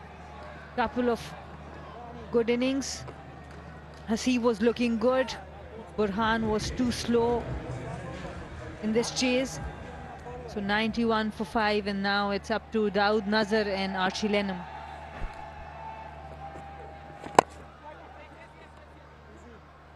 Yeah, look, they're not going to reach it from here, I don't think. 14.5 runs and over. It's a big task from here. Quite a steep climb. Try and get a bit of practice, I'd say. See what you can do. Put yourself in a situation, set a different target and just try and get that. Just say that you're chasing 140 and just do it that way. Let's see what their approach is. Well, at the moment they look like they're just having a net. It was a good call. I think the bowler did really well coming across the batter. Pretty quick on his feet. There was no run there.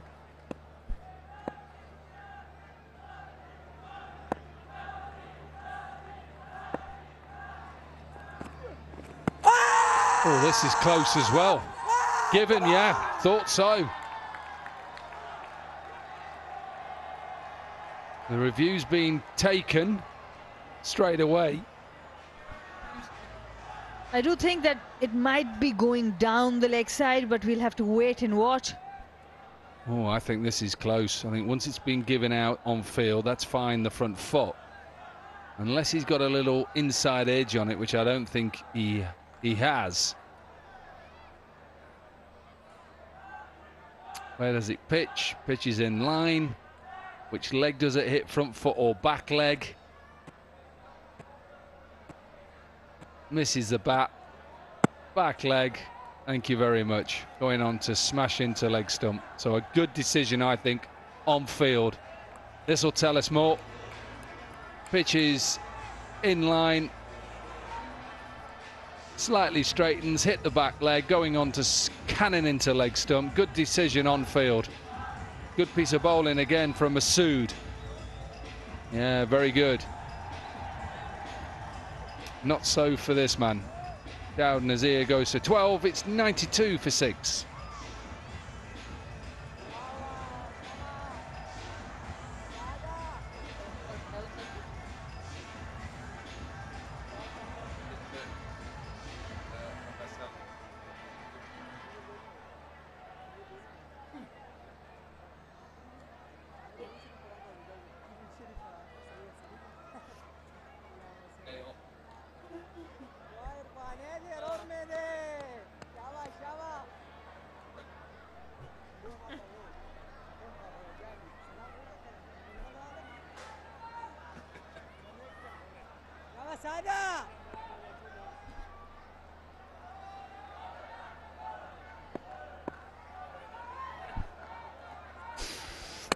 Oh, wicket again.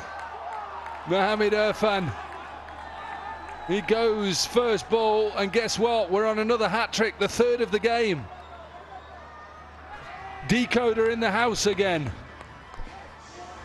The Sharks are really enjoying this contest. Excellent bowling again by Saad Masood. That googly back of the hand. It skids. There is dew. It's skidding. And the moment you go onto the back foot, this will be the result. This time Mohammad Irfan.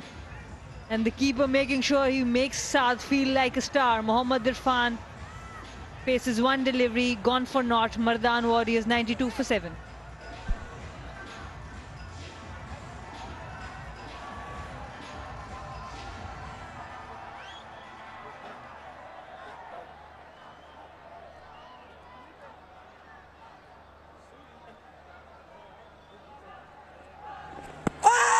Two and two. This one given out on field. It's a good decision. Don't go back. Do not go back when it's just sliding through. No wonder he's got a smile on his face. Archie Lennon was on a hat-trick. Come on, boys, come on, boys. Mohamed Irfan, who just got out, was on a hat-trick. And now Saad Masood. Oh, get more than one slip in. Get a leg slip in as well. They need 86 from 31. You're on a hat-trick. 22 runs, 5 wickets for the Warriors. Abdullah went back and just got a bat on it. 2 wickets in the over, 15 overs gone. It's 92 for 7.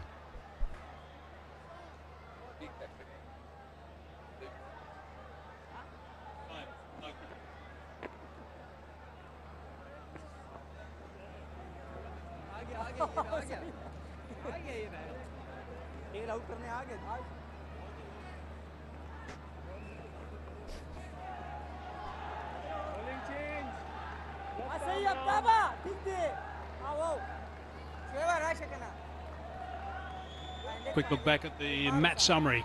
Sharks 177 for 9 after being asked to bat. Benkenstein 74, good opening stand again, and they fell away a little bit. Irfan picked up 3 wickets in his last over, and the Warriors now 92 for 7. Now there's 47 lusty blows in that 47, and they're up against it. It's a good shot. It's going to bring in the sweeper. 85 required in 29 balls. Yeah, it's not going to happen. All they can do is just try and get as much out of this game in terms of batting practice.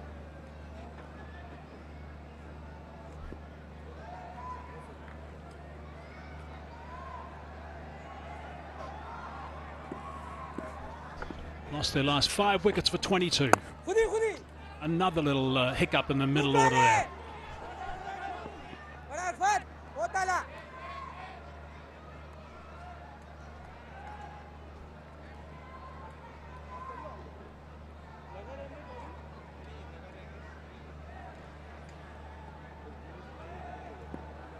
Lennon, he can bat. I saw him a couple of matches ago instructing an important 50-odd not out. Put the Warriors over the line. That opportunity won't be there today. Just too many to get.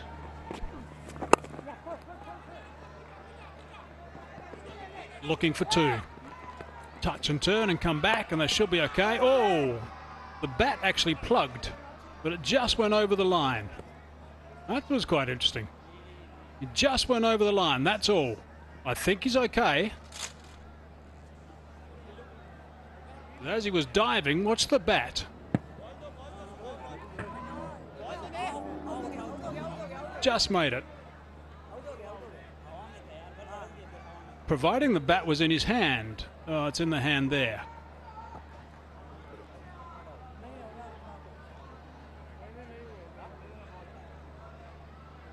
I think once the bat is in his hand and it goes over the line, I'm sure it's okay. And if it comes off, I presume he's still okay because of the law now that the bat can bounce once it passes behind the line and Well, they are looking at it, the umpires.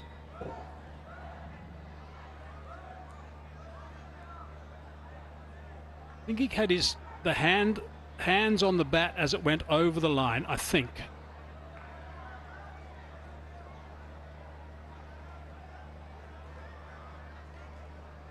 The bat is over the line there, so he's obviously had it over the line at some stage, and it's got there somehow.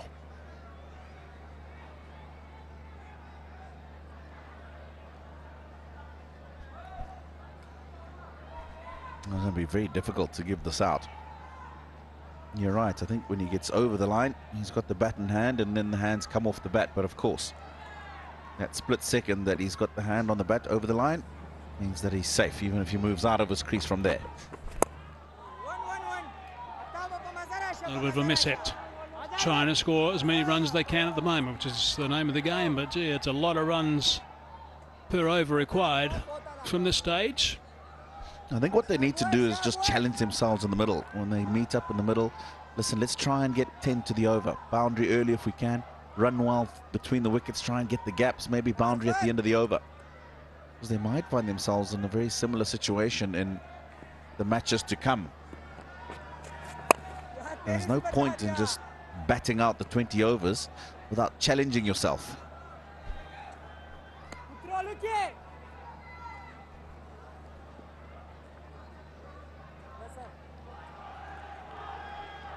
One ball left in this over number 16. 6 from it so far. Ever since they lost those 2 wickets right at the top. 1 for 1, 2 for 6. Harris, correction, Thomas and Khan were both back in the hut. They struggled. Looking for 1. And 7 it is. 16 gone, 99 for 7.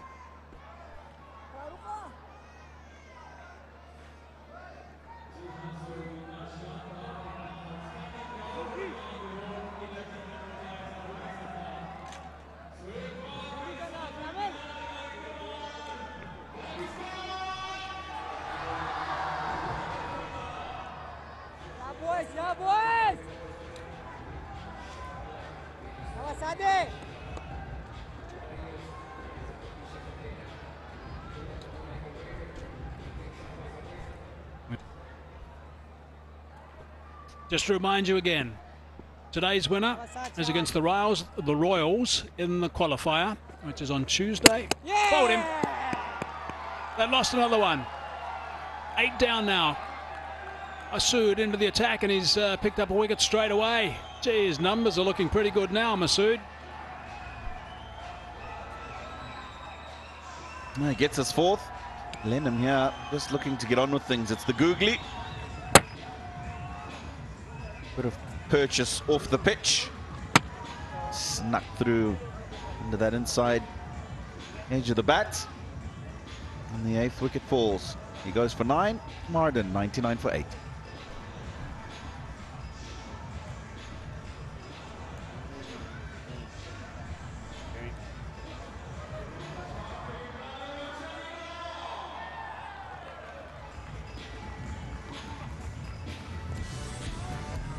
Is the fun and learning activity that happens at the halfway mark of these games.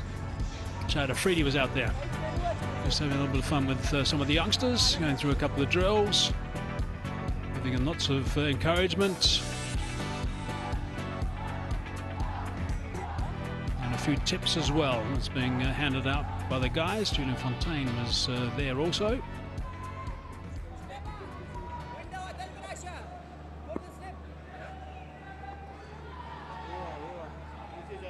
So 99 for 8. And they've got no chance, basically. 79 runs required and 23 balls. That's the task ahead of them. Nicely bowled. Masood's got 5 runs. Correction, 6 runs off his bowling. He's picked up 4 wickets. And just 14 deliveries to add to that, and that's the last of those 4 wickets.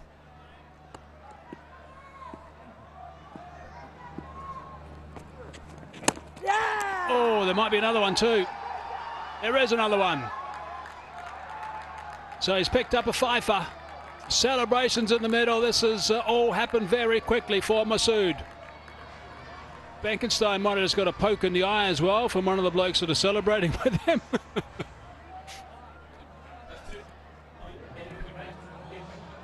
All right, this wicket gives him 5 in the game. First one to get 5 in the Pakistan Junior League. And that takes him to the top of the leaderboard for the most wickets in the competition. And it looks like that is the game. 9 down, it's all done. What a really good performance by the Sharks. What a performance it is from the boys in blue. They will be so happy with this, giving them nice momentum going into the really, really sharp side of this tournament.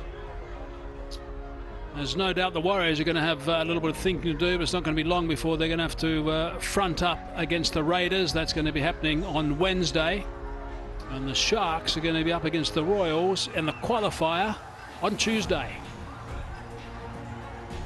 It's a quality performance from this team. They faltered in the last outing, but today they've come out and shown the quality that we've seen in the first 3 matches from these boys. Captain got amongst the runs today. He'll definitely be feeling a lot better about himself, contributing to the team performance.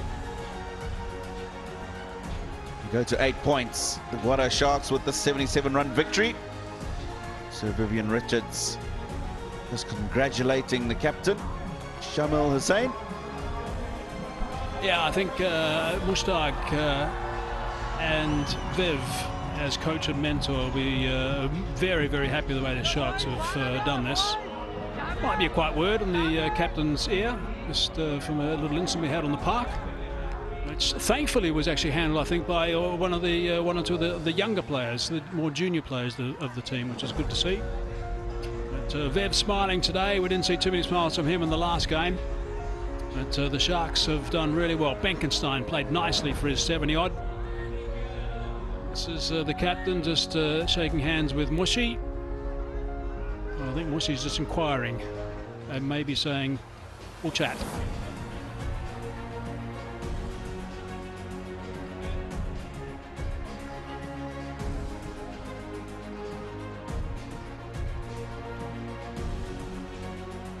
Yeah, just a gentle word from Mushtaq Ahmed.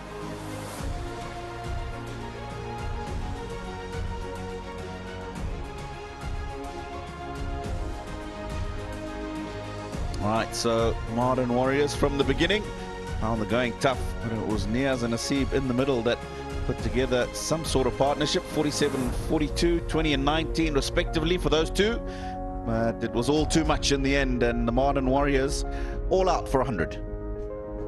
Yeah, wickets at the top, that was their problem, and it'll be reflected by no partnerships. The best partnership was Niaz and Hasib, and that was some thumps from Niaz really, with 64 or 57 that stand, and it dropped away quite considerably, and then just a little bit of a flutter of 15 runs for Nazar and Lanham, and then nothing after that, and then in the end it was 9 down and all outs, 100 on the board exactly.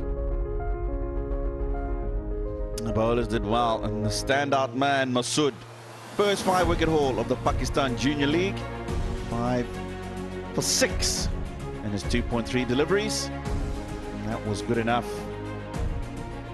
to get the opposition, the Mardan Warriors, all out for 100. 5 for 6, that's quite remarkable for Masood, really is.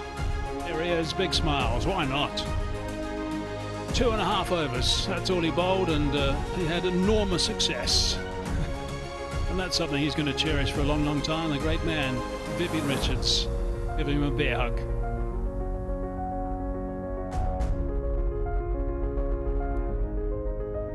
And a long chat as well. That's just wonderful from Viv as mentor. And there's Viv and the coach, Mushi, having a chat to the skipper and showing a bit of love as well.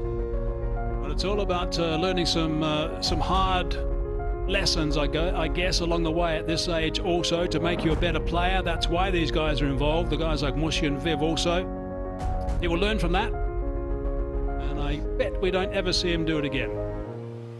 Right, match summary. The Sharks, 177 for 9. It was a really good performance after being asked to bat. Benkenstein played beautifully, I thought, for his 74.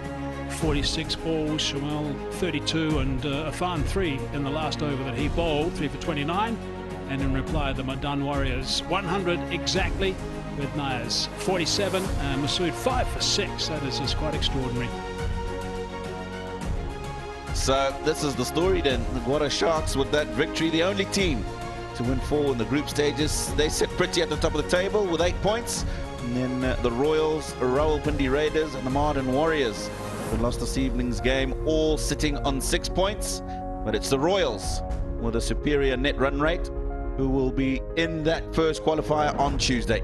Right, let's have a look at these games coming up. Qualifier 1, and the winner of that, it's obviously between the Royals and the Sharks. The winner of that goes straight through to the final, and that is just a huge bonus. So that's important. And the loser goes to play in qualifier number 2. But before that, there's an eliminator, and that's Rawalpindi against Mardan, and the Raiders against the Warriors. And the winner of that continues. Of course, the loser of that disappears. And then the winner of the eliminator versus the loser of the qualifier 1 goes through to the final for the big one. So we are not too far away from things getting really sharp at the end of this first ever Pakistan Junior League. Here's a look at the dates and also the time and the teams. 18th, 19th, 20th and 21st. 21st on the final. We'll have to wait and see who gets through there. All the games are going to be starting at 6 o'clock. We'll be on air at 5:45 local time. But the very next game that we're going to be looking for is the Royals against the Sharks, and that is on the 18th, and the Warriors against the Raiders on the 19th. Okay, we're going to take a quick little break. When we come back, we'll hear from the captains, and we'll also have the rest of the presentation.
Okay, let's just have a recap of the match summary of match number 15. The Sharks winning, winning this game, but also being asked to bat first. They made 177 for 9. There was a good total at one stage. That might have been knocking towards that 200 mark, but it wasn't to be because they lost wickets.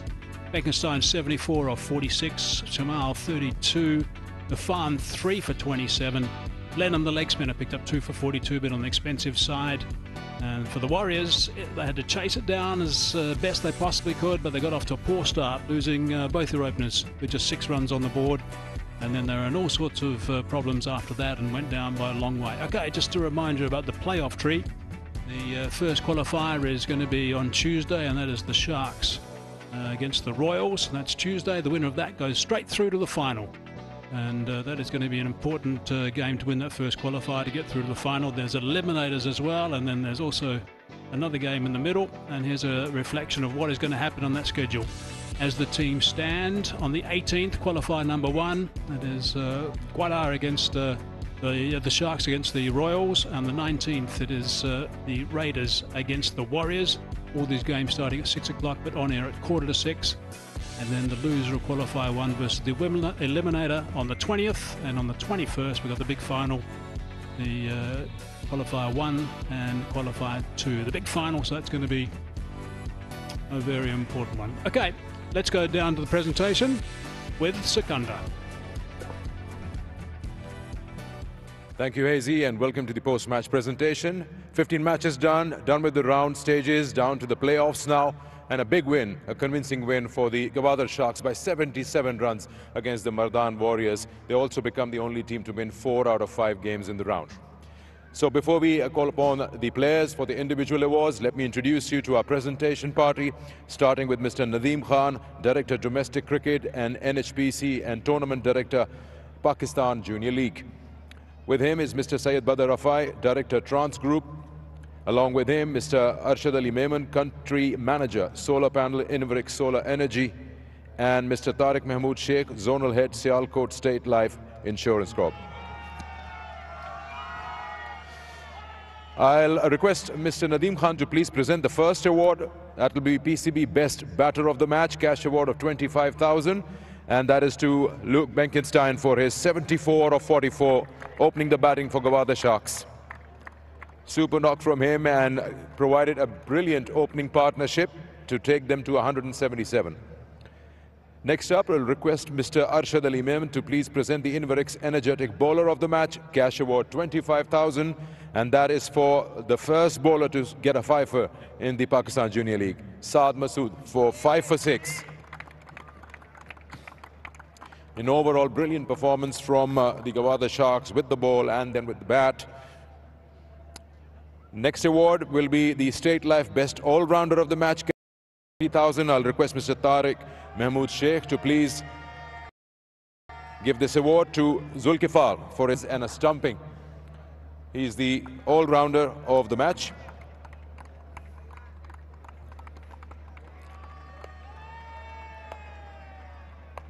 And then I'll request Mr. Syed Badr Rafai to please present the Trans Group Player of the Match Trophy and Cash Award of 100,000 to Luke Benkenstein. 74 of 44. He's the Trans Group Player of the Match.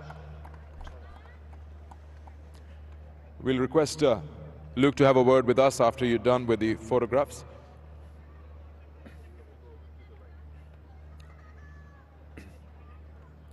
Luke, great to find yourself in good form, in a good touch just before the playoffs begin. So as an individual, as a player, pretty satisfied with the knock today? Yes, obviously struggled a bit at the start, trying to adapt to the new conditions, but the way the team's bounced back from our last game and some unbelievable performances from the lads, and I think it's very generous that I've been awarded this. I feel like Saad definitely deserves this more, so I think you should hear from him instead of me. Okay, you can call him. We'll have a few questions with him as well. 5 for 6. Brilliant performance, first fiver. Luke, stay here with us. शानदार performance दी आपने, बहुत ही ज़बरदस्त, 5 विकेटें T20 में लेना 4 over में almost रोज़ का काम नहीं है. क्या डिफरेंट रहा, क्योंकि प्रेशर में तो थी बैटिंग लाइनअप, किस तरह से आपने अपने ओवर्स को प्लान किया, रन्स कंटेन करने थे या आपने ऑल अटैक सोचा हुआ था? नहीं, शुरू में तो पहले तो शुक्र अल्लाह का इतनी अच्छी परफॉर्मेंस हुई। शुरू में मैं बिल्कुल कंटेन करने जा रहा था क्योंकि वो रन्स हो रहे थे, क्योंकि एकदम उन्होंने हिटिंग स्टार्ट कर दी थी तो कैप्टन ने मुझे बॉल दिया। बहुत ज़्यादा ड्यू था तो उसका मैंने थोड़ा यूज़ किया, थोड़ा स्किड किया बॉल, तो अल्लाह ताला ने इज़्ज़त दी। बहुत शानदार परफॉर्मेंस रही आपकी, and congratulations, your teammate shares it with you. Just a quick one, you mentioned about not having such a smooth run with the bat. What about the changes that you made immediately for yourself to have a performance like that? Obviously we've gone away, been speaking quite a bit to Sir Viv and Coach Mushtaq. Obviously just the plan's been to lower the risk for higher reward, so just stick to my strengths, not go searching for those extra boundaries, because to have me in there later on in the game helps the lower order to come in, and guys like Arafat and Saad can do their job and take us to those 12 run overs and 50 run overs at the back end and get us to those high totals. Well done, well-deserved break now, and good luck for the playoffs. Perfect, thank you. Luke Benkistan, the player of the match, and he shares that with Saad Masood for a 5-6. And we'll have the losing captain now from the Mardan Warriors, Abbas Ali. Abbas, जब हम ऊपर बैठे तो मैंने कहा आप ही explain कर सकते हैं बेटर कि जब चेस करने आए थे 2 खिलाड़ी आउट हुए, उसके बाद वो इंटेंट नज़र नहीं आ रहा था 10 ओवर तक, काफ़ी डिफेंसिव हो गई टीम बैट के साथ। जी बिल्कुल यही प्लान कर रहे थे कि शुरू के सर्कल में 6 ओवर में प्लान कर रहा था कि 55-60 तक रन हुए, लेकिन उस तरह नहीं हुए। इंशाल्लाह कोशिश करेंगे अच्छा कमबैक हो। 20 रन करीबन पावर प्ले में सिर्फ बने हैं और आपके पास चांस था कि आप 1 या 2 फिनिश कर, इनफैक्ट 1 फिनिश कर सकते हैं, वो तो खैर अब नहीं हो पाया। अब आपने खेलना होगा एलिमिनेटर, तो थोड़ा सा प्रेशर रहेगा। आज के इस मैच से कौन सी चीज़ों की सीख लेकर जाएगी टीम? जी बिल्कुल, अभी तो हमारे पास चांस नहीं है, पिंडे के साथ मैच है, कोशिश करेंगे अच्छे कम्बिनेशन के साथ आए। बस यही सीख है कि हमारे मिडल ऑर्डर उस तरह पिक नहीं हो रहे जिस तरह हमें होना चाहिए। कोशिश करेंगे कि थोड़े उस पर गौर करें और इंशाल्लाह पॉजिटिव आएंगे, इंशाल्लाह अच्छा खेलेंगे। चले, टीम ने क्रिकेट अच्छी खेली है, प्लेऑफ्स में आए हैं, well deserved, good luck. Thank you. Abbas Ali, captain of the Mardan Warriors. Now I'll request the winning captain, Shamil Hussain. He's the captain of Gwadar Sharks. We'll have a quick word with him. Shamil, always good as a captain to have a win like this just before the knockout rounds of the playoffs. Yeah, definitely. After the last match, people were sort of counting us out. I don't know why, but yeah, it's a really good comeback. You know, this is how we wanted to play in terms of our bowling and our batting. We got good score in the power play, so yeah, it's a good comeback. Again, we don't want to be critical, but then when you guys were playing, you had an opportunity to get extra 15-20 runs, losing around 5 wickets for 16 in the last 5. Yes, definitely. Our aim after 10 overs was basically 200, but we didn't capitalize on that. But it's fine. I think, yeah, we could have definitely upped the run rate. But yeah, we didn't, but it's fine. 4 out of 5 wins in the round games. Pretty satisfied. What is it that you want an extra bit from your team for the playoffs? No, this is what I want from my team. I don't really want wins, neither does Sir Mushtaq. He just says, just put in your best effort, and that's all we want. In the last match, we were disappointed, not because we lost, but because of the efforts that we put in. So in this match, we put in our efforts in and we won. All right, well played, big win, congratulations. Get some good rest and we'll see you in the playoffs. Thank you. That's, of course, the captain of Gwadar Sharks, and that also concludes the presentation. Secunda, thank you very much. Right, just to again let you know the schedule coming up. This is the sharp end of the Pakistan Junior League 2022. 18th is the first game, and that is the Sharks against the Royals. 19th is the Eliminator, and that is the Raiders against the Warriors. Then on the 20th, we've got the loser of the Qualifier 1 versus the winner of the Eliminator. And then on the 21st, we have the 2 winners that go through to the big final, and all those games are going to be starting at 6 p.m.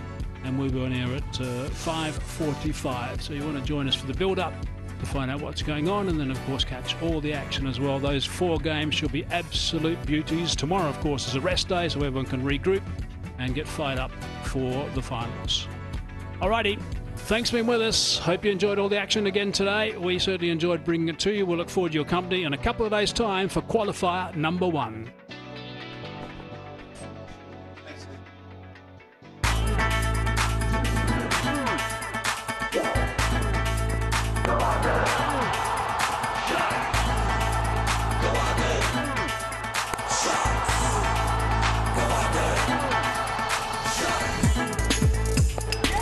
Scramble back for the second.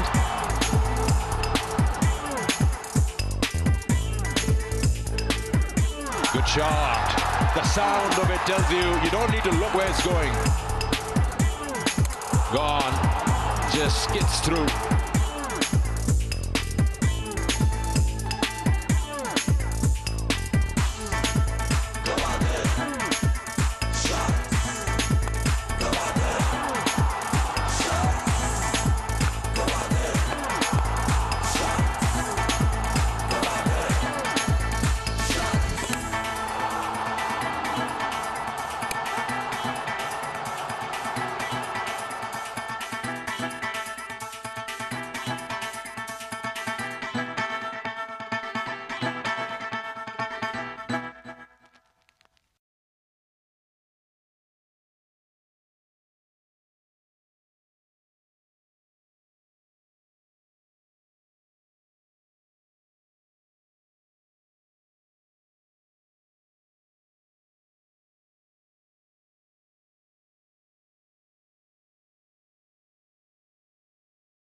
Well, what a match that was between the Sharks and the Warriors. The Sharks doing pretty well with the bat. They must be happy with that total, 177. And what a T20 knock that was by Luke Benkenstein. Mardan Warriors in return could not get there. And of course, the Sharks bowler, especially Saad Masood, didn't leave them much chance to chase that. And in the end, the Sharks won the match by a good margin, 77 runs. Well, we're done with the league stage of the tournament and now we're ready for the knockoffs. I have Sana Mir and Dominic Cork here with me. A lot of action still ahead of us, but let's talk about what we just witnessed. That day, this night pretty much belonged to the Gwadar Sharks.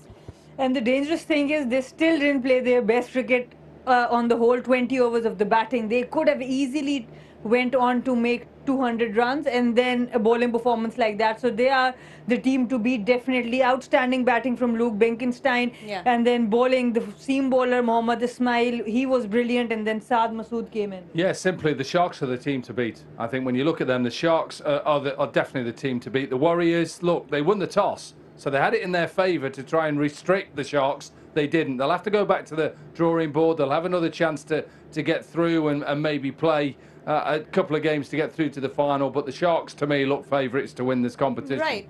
And they are, as are the other teams, but even the Sharks are heavily banking on that top order. And when that top order is done, they're pretty much exposed, especially in the death over. So that seems to be a recurring problem with the teams. It is, yeah, and I think that's not just the Sharks, that's every team. But what I was impressed with today was Luke Benkenstein.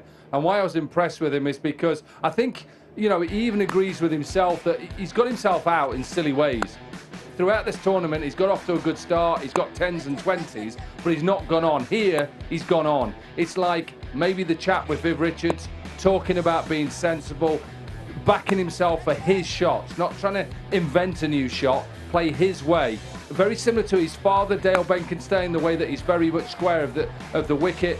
He's a very humble man. I like him. I think he's a one for the future, and I'm sure England will have him on his radar going into the future. And just one thing I would like to add, the interview he did, the way he was praising his own teammate and sharing a trophy. I mean, this all shows the kind of character a player is made of. So really, really impressed by him. And that really tells you a lot about the beauty of PJL. You know, these players from across the world coming and sharing the dressing room with their counterparts from Pakistan, and then, you know, that interaction at the ceremony was quite wholesome to see. Absolutely. You know, and that's what really impressed me as well. And it impressed me for a lot of reasons. The reason why we gave Luke Benkenstein the player of the match is because we believed at that stage he made the difference.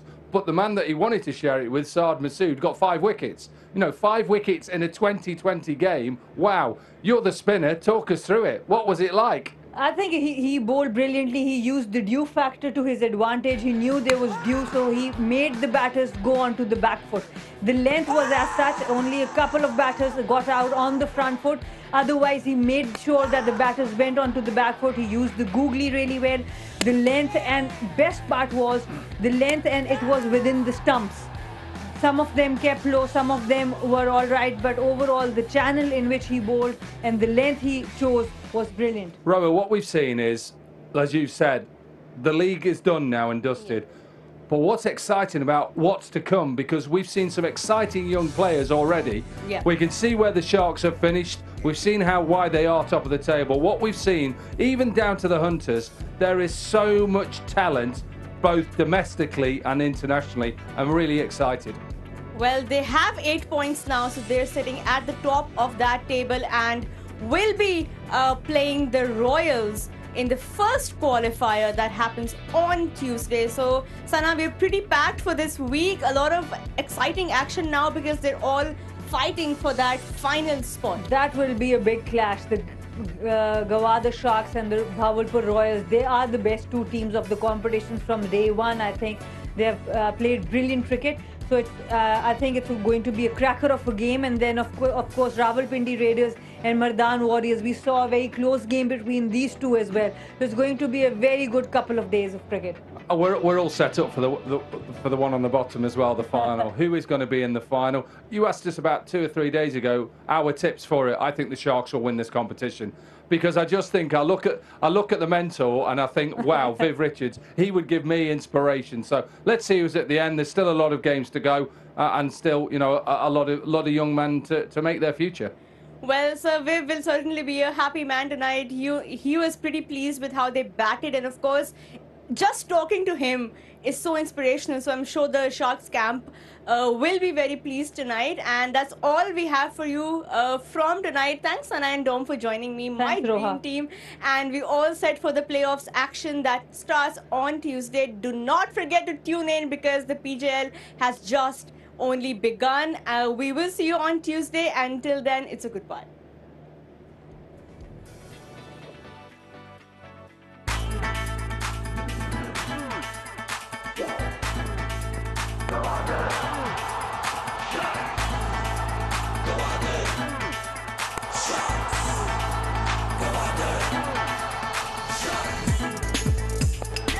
scramble back for the second.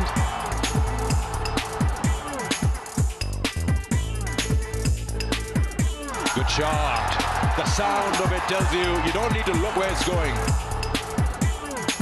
Gone. Just skids through.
Catch it, receiver.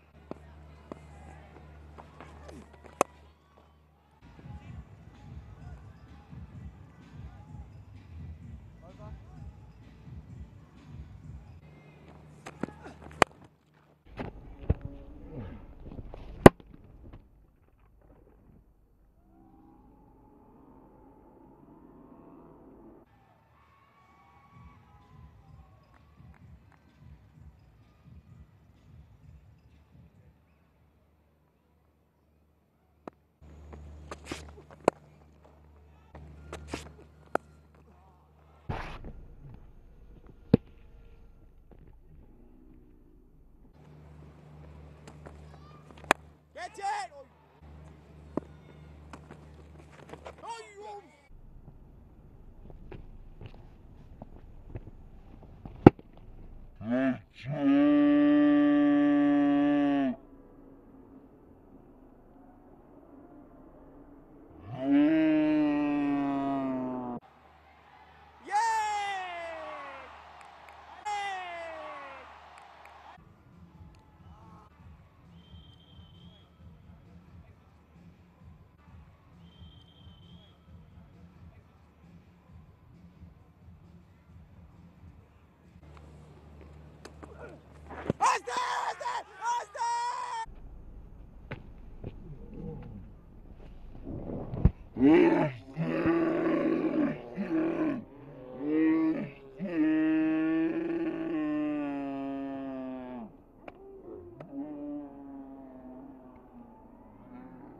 Hmm.